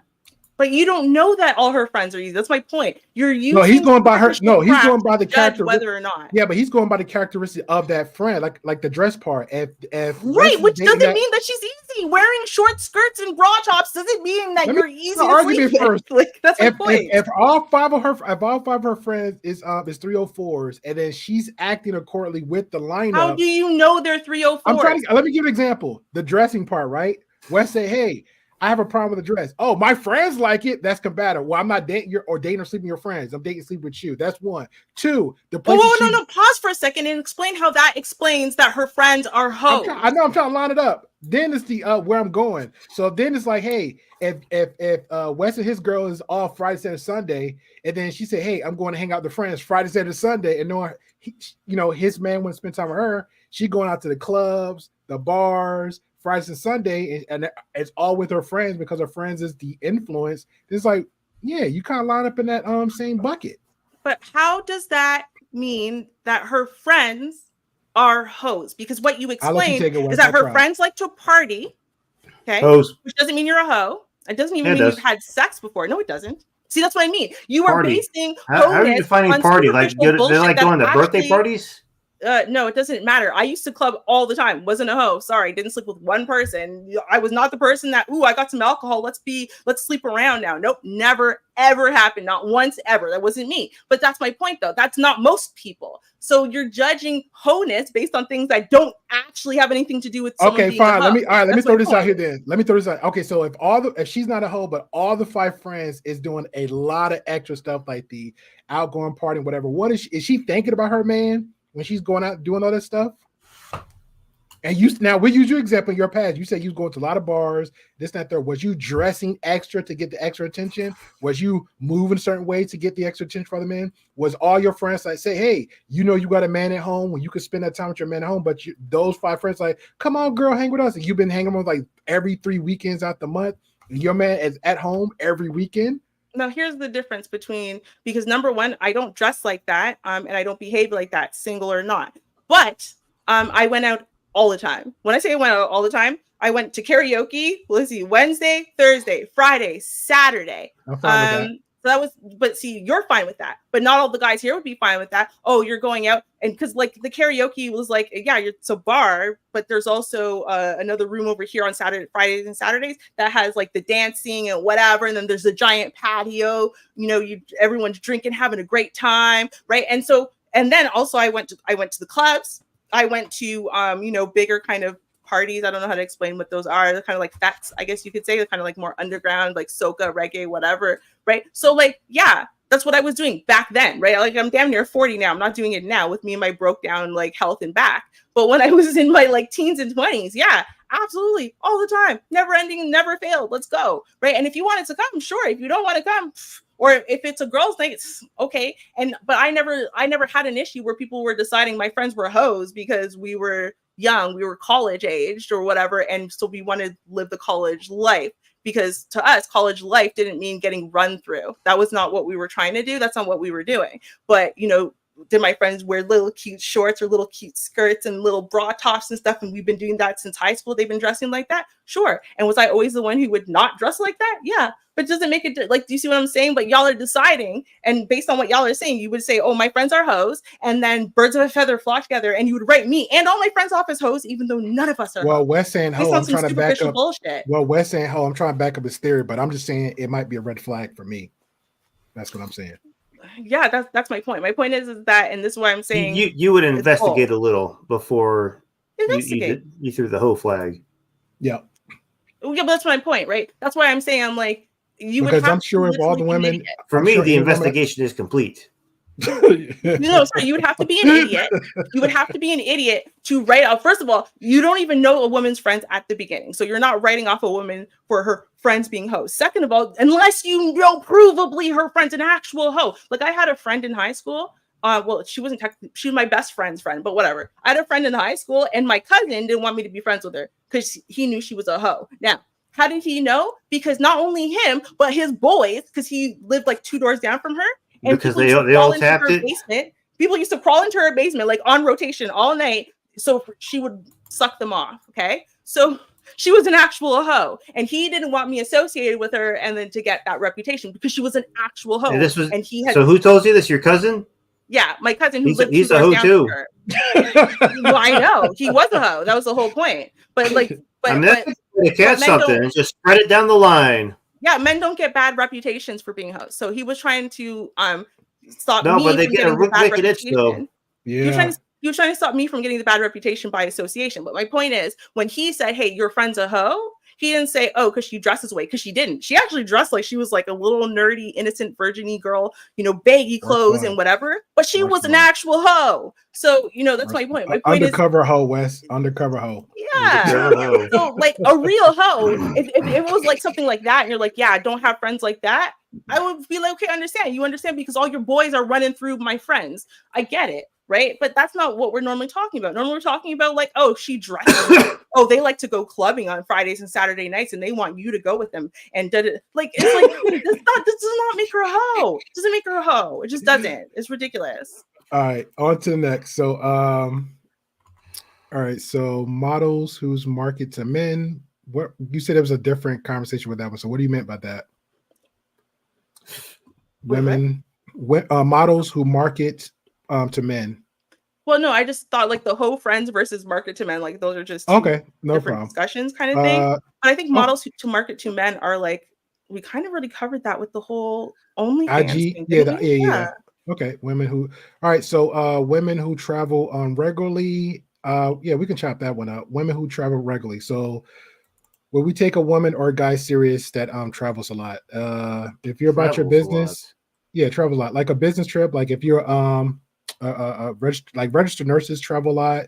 Flight stewardess travel a lot when they're doing jobs. Postal workers travel a lot. People that do some remote work, Okay, depending on what so- it is. Service workers, salute to them. So I have talked to girls before. They're like, "Yeah, I just got back from Thailand." Oh, I mean, did you go on your own? No, I went with a friend. Whenever they say, "Yeah, I went with a friend," I know what that means. It means Do you? it That means means she what? had some guy. It means that she had some guy pay for it for her. Oh.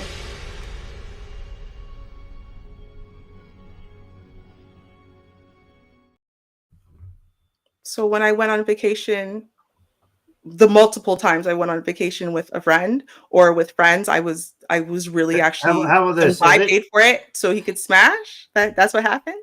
I'm just asking. It depends on how vague it is. If she just keeps saying a friend,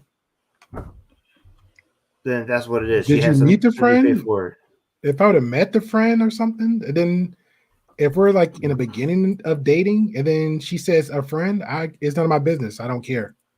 But if we get to know each other, hopefully she will like. If this is a consistent friend, I need to meet the friend. Hopefully, I get to meet the friends or something because we're trying to get to know each other. Well, like it depends on the friend. So, like, okay, for example, especially when I was like a little bit younger, right? I had friends who were very driven. They were, in high powered, high responsibility, high stress jobs. This is why actually they used to go on multiple vacations a year. And generally, you could not get a hold of them. Literally, get a hold of them. You were never seeing them unless you were on one of these vacations. That was their time, and they would put everything into that time. Right. And like actually sometimes like some of these vacations you have friends and family, like they'd have their whole family there too and friends, and just, they pay for people whole much just because they don't have time to socialize the rest of the year, right? And so it depends on the friend. And then on top of that, if you don't know the friend, I could just pull any name out of a hat. If you don't know that person as a man, you're not going to be like, oh, I remember you mentioning that friend one time from your story from high school or college or something. Like, no, but this might be a close friend. It's just you've only met like my friends that are, pretty much irrelevant like me every day. So therefore they're available to hang out on weekends and stuff, right? So, Right. I think you need to do a little bit again more investigating before you've decided. I know what that means. It means you're a hoe. Like it's like everything means you're a hoe these days. Like I don't understand. He said I already got her stamped and silified, so yes. we're good. Shout out to Wallyverse. Appreciate you, good sir. One of our good mods. Welcome in. Also welcome in RBR. Got Lucky Glitter. That's somebody new. I don't know what the googly eyes mean. What do the I know googly eyes mean? He's from RBR Network somewhere. Apparently, Okay. I met RBR Network, but I Okay. don't know who he is. I don't know what his name used to be. It wasn't this though. I don't know who he is though. Everybody can please welcome Got Lucky with Glitter, because everybody, when most people come here with just the googly eyes, I'm like, what does that mean? Hello to the chat. If I go in people's chats, I'm like, hey, salute to the chat. Oh, you know So what I the don't know what it eyes means. mean? It means I'm watching, like I'm looking. Oh, now. okay. Here, See, look at that. watching. Yeah. That's my ignorance. Maybe I'm a 304 because I don't know.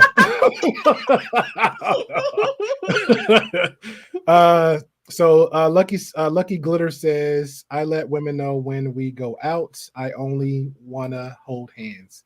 I'm gonna call cap on that, but I don't know you, so I'm gonna give you the respect. So it could be you could be just wanna hold hands. I want Nothing to wrong with hold that. your hand. Nothing wrong with that. I want to hold your hand. What's the next one? The next one is That's a weird opener. Like, you want to go out? I just want to hold your hand. Bruh, I'm gonna so use that. It's kind of creepy. I'm so Giving them bad incel vibes. I'm just saying. Okay. Yeah, I'm being very aggressive with it. I just hold your hand. Just hold your hand. Oh, we got 18 minutes, and since Eddie asked about the TriCon, so I'll let Ruby explain that a little bit as our closing about the TriCon. Because I only know like when it got mentioned to me, Ruby, I just know like two. So we'll have that conversation ending. Since Eddie asked about it, we might make that a topic of conversation one day so people understand what is a TriCon, who is considered themselves as an official TriCon. Because I know two that I've seen. It was Matt Walsh and Brittany Venti that consider themselves one, but that's as far as I know. So the next one on the list is, okay, we said travel regularly. Women who drink liquor regularly. Would we consider men or a woman that drinks regularly? Yes or no? What's regularly? Yeah, what's regular? Come home from work every day and just throw one back. That's fine. That's fine. But like, are you throwing a couple back to unwind after a hard day, or are you I'll give throwing you back example. 12 pack I every got night? you. I give you a perfect example since she threw me on the bus. A selective person in the chat, like her drink is like strong, hard liquor. Like, hey, I'm home. Let me light one up. Let me throw a few back. But I can't say if that's consistently every day. But I would just use that for example. Like, hey, come home in the safety of my house. Let me pop open the Henny bottle and just like throw it back. Will we consider a man or woman as a potential date or suitor if they're always drinking every day? I would have back then. Okay, I'm an alcoholic, so I don't drink anymore at all because I can't. Because there is no such thing as one drink to me. Now, with that being said, there was no such thing as stopping drinking either at a point of time in my life. So at that point in time in my life, the only people I were talking to were people who were willing to not only fund my habit but to drink with me because I didn't want to feel like an alcoholic. That'd be crazy. Right? So at that time, yeah, no, absolutely. I would only talk to you if that's what you were doing. But of course, I was not in a happy, healthy place in my life. So no. Now my would have mother. had you pegged. Really? You would have or would not have? I said I would have. I would Yeah. have. Yeah, no, definitely. I totally give off alcoholic vibes. Anyway, my mom is the opposite. That's true. I do. I know. But my mom is the opposite, where she's so obsessively afraid of being with an alcoholic that like she was literally the kind of person, like she wrote off the greatest guy in the world. So in love with this guy for her. And she wrote him off because he used to come home from work every day and have a glass of wine. And she thought that made him an alcoholic. And I'm like, you are psychotic. So I mean, I think there's a healthy balance somewhere where, you know, unless you're a teetotaler, you should expect someone else who doesn't drink ever either, because that's y'all's comfort level. But I think that it's normal if you want to come home, have a glass of, you know, wine with dinner, or, you know, a beer or two to unwind after a long day. You know, that's normal. If you need to get drunk every day, you got problems. It's definitely an issue. Definitely a red flag.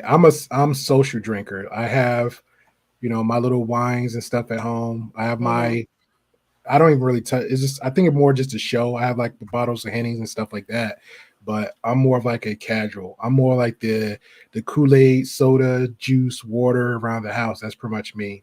I'll guzzle that all day, but no, even this, I just had this glass today, and that's probably might be a month later down the road, so I can care less. All right, so that's pretty much me. All right, so what's the next one? The drinking. Women with weak absentee fathers. Wow. Huh. Wow.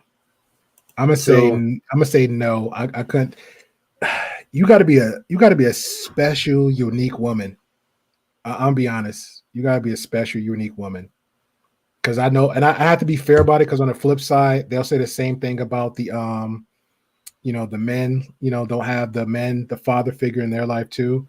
Single mother here, but my mother had enough sense. Like, look, you got some uncles, some older male cousins, some mentors. So I don't even want to do that. But you got to be a special type of woman to have that balance. So, yeah, that's my thoughts on that one. Wes? Well, so it's really indicating women with daddy issues. But I think everyone has the potential to recover from those things. Of course, a lot of them haven't. But I think that's one of it's one of the situations where they have a higher chance of overcoming. Fair enough. I think that. Fair enough. I think it's a valid concern. Sorry. I think it's a very valid concern. And I'll explain why I think it's a valid concern. It's not one that you can actually vet out, because not so much you can find out if someone's father's absent, right? For example, maybe someone's father even passed away, or they're absent for some other reason, like they were on drugs, something like that, right? But unfortunately, the thing that you can't vet out, and this is what I think a lot of guys are concerned about these days, that's why it's added in there, is someone whose mother wore the pants in the relationship or whose father is weak. That's something, unfortunately, short of you getting to the stage where you're meeting the father, you're meeting the family, you won't know. But I understand that concern, because that would mean that she was raised under that dynamic. where she's the boss, she runs the shit stuff, she orders men around, and the men just obey. They bow, they obey, they're walked all over, right? And if that, they don't want to be in that type of dynamic, right? So I understand that concern, but I just, until you get to see that, you know what I mean? Their behavior. Yeah, and that may take months before you get to meet the parent stage, right? I don't know if they got that strong weird personality. Because again, I don't want to put on all single mothers, but it be the women without the father in life, it'd be some like huge telltale signs, like how they carry themselves, how they and what I mean by that, how they talk, how just little nuances about them. You just like, yeah, clearly, if it's not the father, something in this household wasn't regulated in your life well enough. So, because my family dynamic is different. Yeah, and it got to be consistent. Because I seen one woman, she just kept relating to her own son. It's like, I think like 17, 18 is like, this is my best friend. I'm like, this is your son regardless. Like, it was just how that relationship where like my son tells me everything, like he's supposed to come to you for certain things. You should make him feel comfortable to come to you about everything, but y'all not best friends. But can I tell you something, GP? Here's the thing. I think it's a valid concern because I have the same concern for the same reasons. And like with the father not being present or being weak. The problem is that you'll see the same dynamic if the father is present. Right. And so this is unfortunate. The type of father that either just disappears into the wall, into the paint, he's not even there. Right. And so basically the mother makes her son the husband, or the father even orders the son to basically be the husband in a way, because he doesn't want to do his job as the father, as the companion to the wife. So you'll see that in dynamics where the parents have been married for forever also, right? So it's not just when the fathers are not around, unfortunately. And because I thought I would be able to avoid a lot of problems by just looking for men who were born and raised in two-parent households. I wasn't, right? But I had, that priority. I wanted to be married, I wanted to have children, I wanted to be in a traditional relationship. I wanted all those things. So I figured that would be the easiest way to get what I was looking for. No, because I didn't realize that people could be in these relationships and women were still running things and making grown men, like just little balls and former shells of themselves. I didn't realize that people did that in marriages. Dangerous women out there, I promise you. All right, we're gonna get to the last one. Then let's get thrown out because you gotta go get tucked in. You know how the Americans is. So women who live alone, and what's party voice? Can we just party voice? Yeah. I don't know what that means. What do you mean by that? I don't know. It's just a women with party. What is party voice? Does anyone in the chat know what the heck party voice is? Like when they do that whole flirting, like, hey, daddy, like something like that. Is that what that means? I've never heard the term before. You want to Google that? Yeah, I'll look it up. I'll look it up. That's crazy. Party voice. That's a whole nother generation, I swear. There's a song called Party Voice. Huh? Okay, so women who live alone, like, so men and women who live alone, are we fine with that? And women who the hell is supposed to live with their husband? I don't know, bro. That's what I'm saying. The list is just I don't get that one. I don't get that neither. Okay. Neve said, I guess it means always yelling, always. Yeah.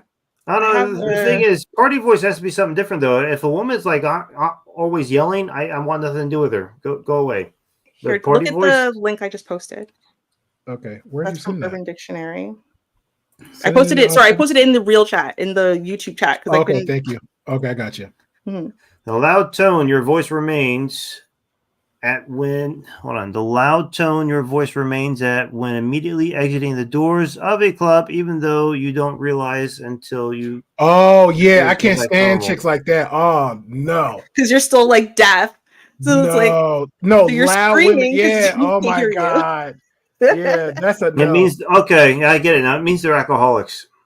Yeah, probably just a little bit. You're drunk now. That's for sure. No, I know exactly what this means. This is mean like you just like you speaking loudly when you're talking. You're just your voice carrying all the time. You're even with your phone. He's like, hey, hold on, I'm talking to. Even if you got $1,000 phone, instead of you getting some earbuds or headphones, you got your phone on speakerphone. You're still yelling through it. Yeah, I cannot stand a chick like that. I cannot stand a chick like that. Right? Oh man, yeah. But now there's a second definition, because this is what the second definition is. What I was originally thinking. If you scroll down to the next definition, that's All there. right. It says the voice that chick has after a hard night of raving. It's raspy and lets dudes know she's down for a good time. I'm like, that to me, it's on like that to me. Oh, I guess it wasn't the second one down. It's the third one. Wait, no, 1, 2, 3. Third one, party girl voice. Party Okay, chick I'll voice. share That's what that. it was. It's party chick voice. So it's like the maybe fourth one down or fifth one down. Mm. But I'm like, that's the one I was thinking, was that after a long night of being at a concert or being drinking out and whatever, you wake up and your voice is kind of like raspy and like you sound a little, Yeah, but that's acceptable. That's Party chick acceptable. voice. Keep going. Yeah, but that's one more time. acceptable. But the other one, yeah, but that other one, I met some women just as like vocal loud as if they're in the partying club. You're talking, yelling loud for no reason, and I'm right next to you. That is so a turn off right there. Like, don't do that. Don't do that. Jesus Christ. I cannot stand a chick like that. Jeez. She's just, you just can't hear. It's because the same thing happens if you go to a concert, right? And then your ears kind of get blown out because you're next to the speakers. I went on a date with somebody did that. They was laughing. Like I kid you not. She was so loud talking to me in front of her. Then she proceeded to laugh. She was laughing as she was yelling and rocking the back of the booth. People 3 booths down actually turned and looked directly at us. And I'm like, yeah, you never would have been able to date me back in my heyday. you I was loud as F. no, can't do it. Loud AF. What's up? I'm here. What do you want? Yeah. I'm paying to be here too. Yeah, thank you. I can't, man. No, don't. Only way you yelling in my ear, it better be the happy yells. I'm gonna tell you like that. I'm gonna leave it like that. Better be the happy yells. All right, so we'll get final thoughts from Wes, myself, and Ruby, and then Ruby gonna explain what ChadCon is, because Eddie did ask earlier, and I don't want to do a segment. It might be a segment down the line, but I need myself, I'm ignorant to it, Eddie. I assumed I knew all in most of the spaces what that was. I heard of it before, maybe a few months ago. I never put no much investigation in it because I saw selected people I knew I actually like in those spaces. So I said, I don't care. I don't care. So Wes, your final thoughts on both of the little list they gave? Yeah, it better be happy yells. Well, there's a lot of requests in the chat. So if you could answer in your closing thoughts why men might not want women who live alone, why that's like a red flag, because a lot of people in the chat are very confused. When was I hitting on that? I think we were all in agreement. No, it was just it was in the list. So, and I guess we didn't address it. So I don't know. Oh, we didn't address it because it didn't make any damn sense, and I don't know why everybody's all confused here. Like, I know, I'm like, I don't know, maybe. Go to high school and you get some money, you get a job, you go live alone, either sometime alone in college. You might have a dorm, or that's why I made the joke. Like, should we prefer that they live with their husbands? Like, are you going to date a woman that's married? Like, I don't understand what that means. Like women that live alone, like. Yeah, I don't know. I guess so. Neve says, I guess live at the home. I guess so. But that might be a problem too, because if you're still, most people I knew in the past, they were like got married outside their home as an escape reason to get out their homes. Which that even caused a problem too, because they have like a child, multiple children, then 20 years later, like, oh yeah, only reason I got out my mom's house is because he would marry me. And I'm like, what? That's the only reason? Okay, you didn't want no job, but you got a job now. Neve says, y'all really want us to yeah, exactly. It was silly. All right, so final thoughts on the list and all that good stuff, Wes, and then we'll get to Ruby, and then we'll close it out. So the lists are just how people are feeling. It's not I think both sides came up with something that was funny or fun to consider, but I don't think they are the rules. I think you can see where some people can agree to a lot of it, but I would not take either one of those things very seriously. There's way too many people, way too many situations to be in for those lists to actually ring true. It's not like the 10 Commandments where it says, don't go around killing people. But everyone, thank you very much for having me on the Gray Pill podcast. I'm always happy to be here. I mean, the best thing to learn tonight is women are crazy and Canadians are not much better. Bruh. He went off with a bang on Hater. that one. Went off with a bang on that one.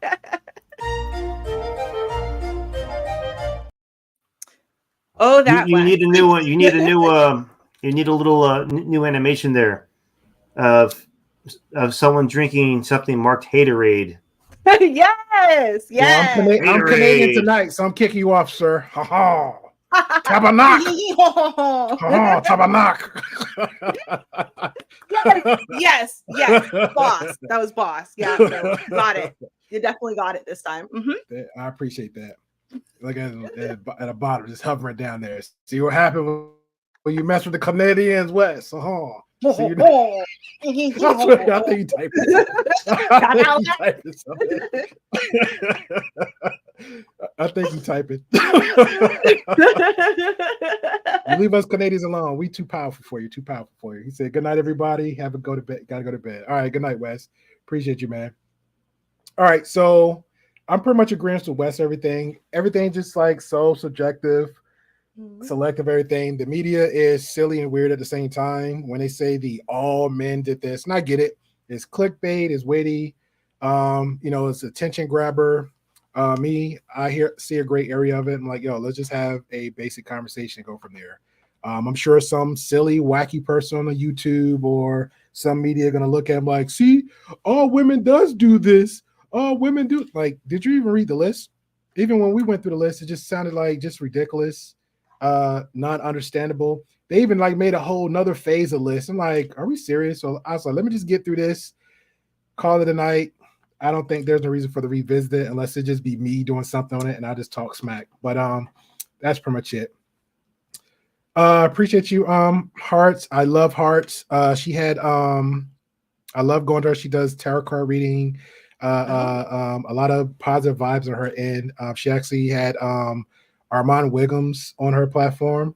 And I remember I was reacting to Do Better Podcast because he got like 70,000 subscribers and large following within 8 months. And I was talking about how my banner is kind of like similar to Armand Wiggums a little bit because I was like the best when I was doing my banners. Everybody tried to overthink banners. And my banners was like I kind of copy paste a little bit of his ideas from his banner.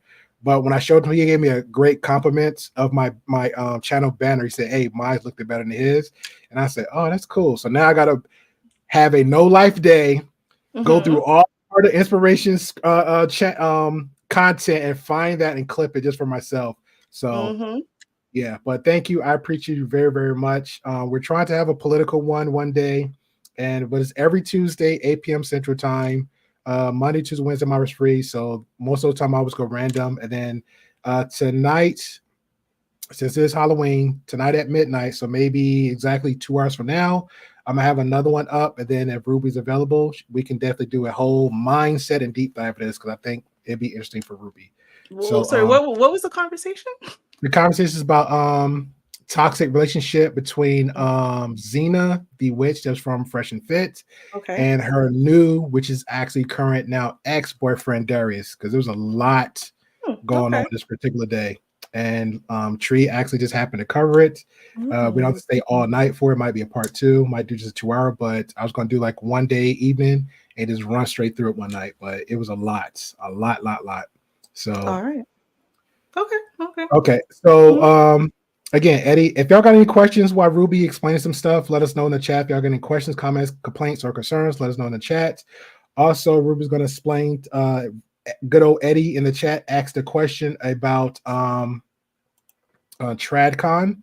So Ruby going to explain that. So everybody know in the space, if you come across somebody say they're a TradCon or a trad or whatever the term is, you'll get well informed then. Good night, New York. Happy getting lifted. Get lifted. Appreciate you, Awkward. I love you too, Alicia. Alicia, have a good one. So, all right, all you, Ruby. I know. I'm like, seriously, I'm the most worst biased person. I understand that. I don't know. Listen, we're all allowed to have our favorites, okay? Anyway, moving on. So, let's explain TradCon. So I'm sure most of you have heard of Tradwives, right?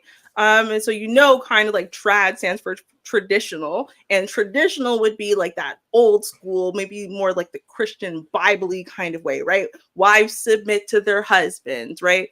They don't really want to go out and work. They want to stay home, and they want to return to a time where men are chivalrous and hold the door open for you, and women, they don't really take care of all that business stuff and whatever, because they're just women. They take care of the kids, they cook, they clean, they take care of the man when he comes home, and he works, right? He puts food on the table, he takes up the garbage, he mows the lawn, right? There's, very set traditional gender roles, okay? So that's like a trad wife.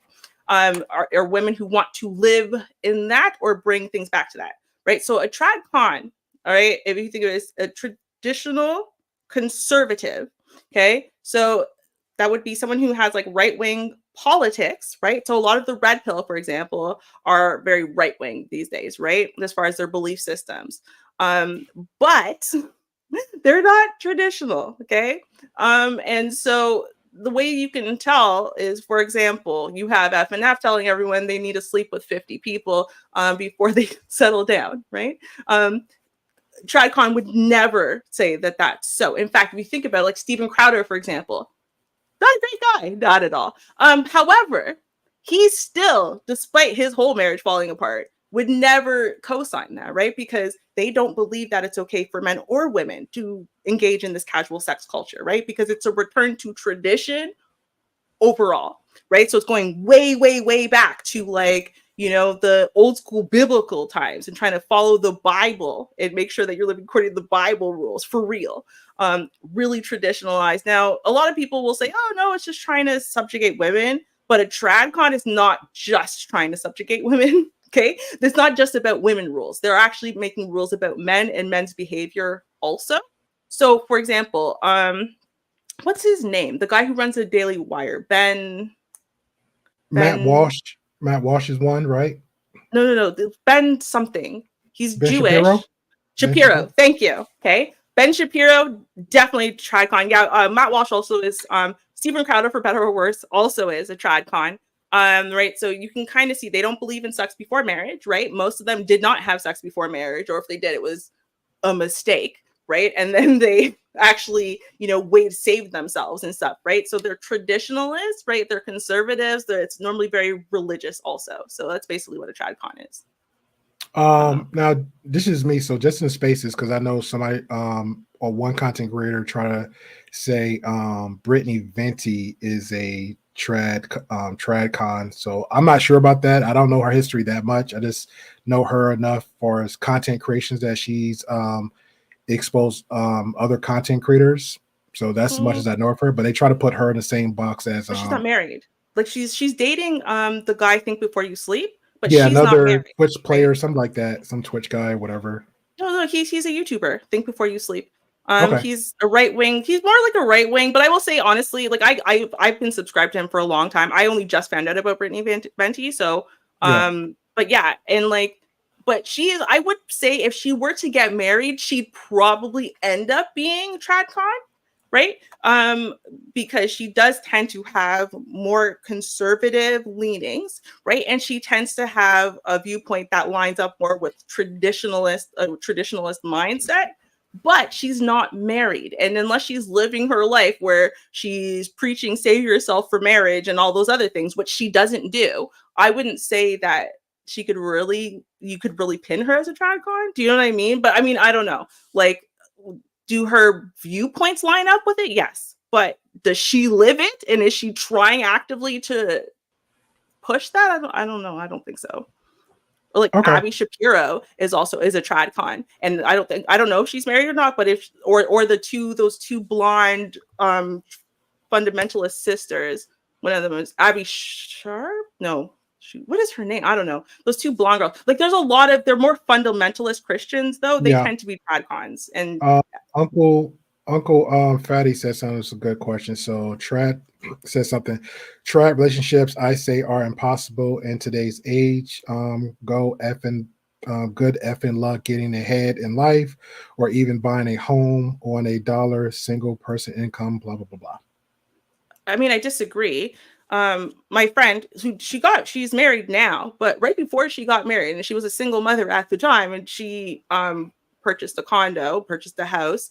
My other friend was single. She's also a virgin. And she purchased a house. A lot of people, I think I mean, to be fair, I live in Canada, right? And so I think if you live somewhere like New York or the middle of Toronto or the middle like these huge metropolises, then yeah, probably. But if you go to the outskirts, you go to the suburbs, whatever, you plan accordingly, you pick and whatever. I think that it's still home ownership is still a possibility on a single income. It's just about what choices you're willing to make, what sacrifices you're willing to make to be able to get the lifestyle you want, right? Like I live that lifestyle, right? Me and Mr. Rubes do, but we don't live downtown Toronto where, it's billions of dollars for half of a speck of a house, right? So, I mean, okay, to be fair, there's also some luck involved there and, generational passing downs and whatever, right? But it still does come down to, in order for us to be able to maintain on the one income, we have to make decisions. We have to make choices,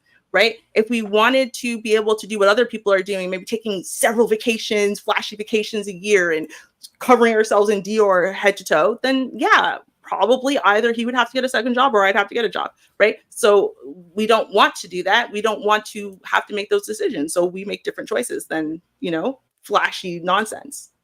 Does that make you a trad wife very conservative?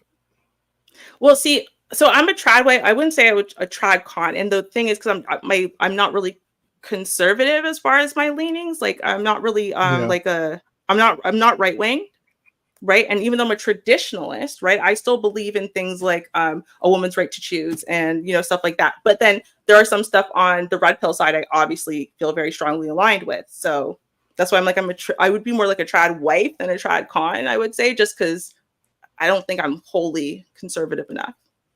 Okay, fair enough. Eddie says, so why are they pushing this in everybody's face, but they don't live that trad lifestyle? Oh, that's smart. Well, just look at Pearl. So when Pearl first started, she tried to do lots of things. I ain't gonna lie, I'm already triggered when you just said a name. I know, right? And I'm embarrassed of myself because when Pearl first started, I was pro Pearl, and the reason why is because she was balanced. She was in the middle. She was pretty nuanced. She was pretty fair. She would have belonged on the Grey Pill. It was great. And then she decided, right? Wait a minute. She can't get the level of attention and popularity and likes and whatever that she wants if she stays in the middle. She goes on to Kevin, but she was doing all the right moves. She was in the middle. She was doing all the right moves. She went to Fresh and Fit. She went on to Kevin Samuels, whatever. And what she figured out is, wait, the grift is I've got to go far on the right. And I've got to support the red pillars. I've got to support black pill. I've got to support incels. That is the way I'm going to get this. I got to be a pick-me girl. And that's what she did. She shifted very radically. So it's not even that these women are actually trying to preach at other women or other men to change their viewpoints. What they're doing is they are being bobbleheads, right? They're talking bobbleheads to give the incels and the black pillars and red pillars hope. Like, see, look, even a woman agrees with us. That's all she's doing. She's not even thinking. It's not even like she's trying to make the thoughts her own. She is just a bobblehead repeating stuff to the incels who are cheering because, yay, look, a woman's even agreeing with us. A woman's on our side. Yay. That's all it is. And they will pour money down her gullet as long as she keeps doing it. And that's why they're doing it. They're not even trying to talk to us. Yeah, Poppy had the same conversation with me, like, I think over a year or two ago. He's like, I still feel like, just as far as the Grey Pill, my personality, you could still be controversial with just being in the middle, I think. But he said you got to go so far left or so far right to the point where everybody just like instantly just gravitate towards you.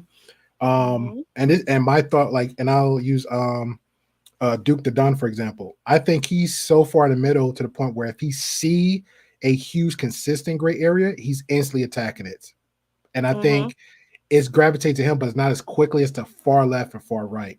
It's like a slow but steady, but a loyal growth though. But I think reality really hits for those people like that. So that's why pretty much I stay in the lane that I'm at. So me too, right? It's been like 8 years. I wasn't really trying to build anything for myself until very recently, right? But the point is that I do actually have what I'll say is a reliable network of people who support me and vice versa, who believe in me and vice versa, and who would say, no, I know Ruby's not full of it, right? Because this is what she was saying 8 years ago, right? This is what her education is. She hasn't flip-flopped to try to be popular and whatever. And you can go back and look at my writings from 10, 15, from before YouTube even existed. You can go look at them online. They've been sitting there to see that I've been saying the same thing, right? So eventually, you know, then you build that nice, eventually the gray, the middle, the nuanced people, the balanced people are going to come. It's going to be harder to find them and for them to find you. But eventually you keep building. Eventually we will have a gray network, right? Yeah. This is how you have a red pill network. We'll have a gray pill network. We'll have the gray network of these people. It's like, no, we're nuanced, right? You're going to get someone who's fair, who's balanced, who's impartial, and it's not just all about trying to, you know, peddle some bull at you for, you know, clicks, likes, dollars, clout. Because I've seen a lot of the I guess you want to say the left aim of people, the favoritism people, like Lily would just pop up on Duke's platform just to make a point, and he's not he'll like, hey, I still got to hear their side. Like, I get what you're saying. It sounds shocking. It sounds crazy, but I don't know him. I don't know you. Even if I knew you, I knew him. I still got to let's figure this out, because again, it got to be a conversation. Exactly. And that's just pretty much it got to be. So I definitely understand that. Eddie, I appreciate you, man. Eddie says, thank you, Ruby and GP. Anytime, man. Anytime. Because I didn't really want to make this the whole segment. And Ruby pretty much sums up a lot of stuff about this. Nice little fit. Heart of Inspiration says, exactly. I would rather be a woman of integrity and that holds her values than extremists. Exactly. Facts. And I'm fine with just like, if I mess up or make some kind of mistake, like I said, even on this platform every Tuesday, it's weird. Like, one day we might be, not all the time, we'll be all around with the conversation. Then one day it might be just all focused on West. One day it might be a one-on-one between Ruby and somebody else. One day we might be on Damien. Then one random day, I don't know how that happened. Like, I think the week before, this all came on me. I was like, okay, but we'll still be right back here again next Tuesday having a different type of conversation. But people so weird on the internet, the topic can be about grilled cheese and bacon. And then because we disagree about grilled cheese and bacon, somebody want tomatoes in it. Now we're not friends no more. And then next week they'll bring up that same conversation about last week about grilled cheese and bacon. I'm like, dude, that doesn't define who you are as a person. That was just a subject of a conversation. Like, let it go. Let it go. You think weird. Weird. Oh man. All right. So I appreciate it, guys. So in exactly an hour and 30 minutes, I will be going live again. Inky, I will be emailing you. Ruby, I'll be hitting you with the link and everything else. And Heart of Inspiration, if you up and available, I'm going to just email you now too. So you have all that. 12 midnight Central Time. So that's an hour and 30 minutes from here. I see that somebody else's live is on that I know of. And then we will chop it up then. So again, appreciate you guys. Thank you for the conversation, and later. I know you're out there. I can feel you now. I know that you're afraid. You're afraid of us. You're afraid of change. I don't know the future. I didn't come here to tell you how this is going to end. I came here to tell you how it's going to begin. I'm going to hang up this phone, and then I'm going to show these people what you don't want them to see. I'm going to show them a world without you. A world without rules and controls, without borders or boundaries. A world where anything is possible.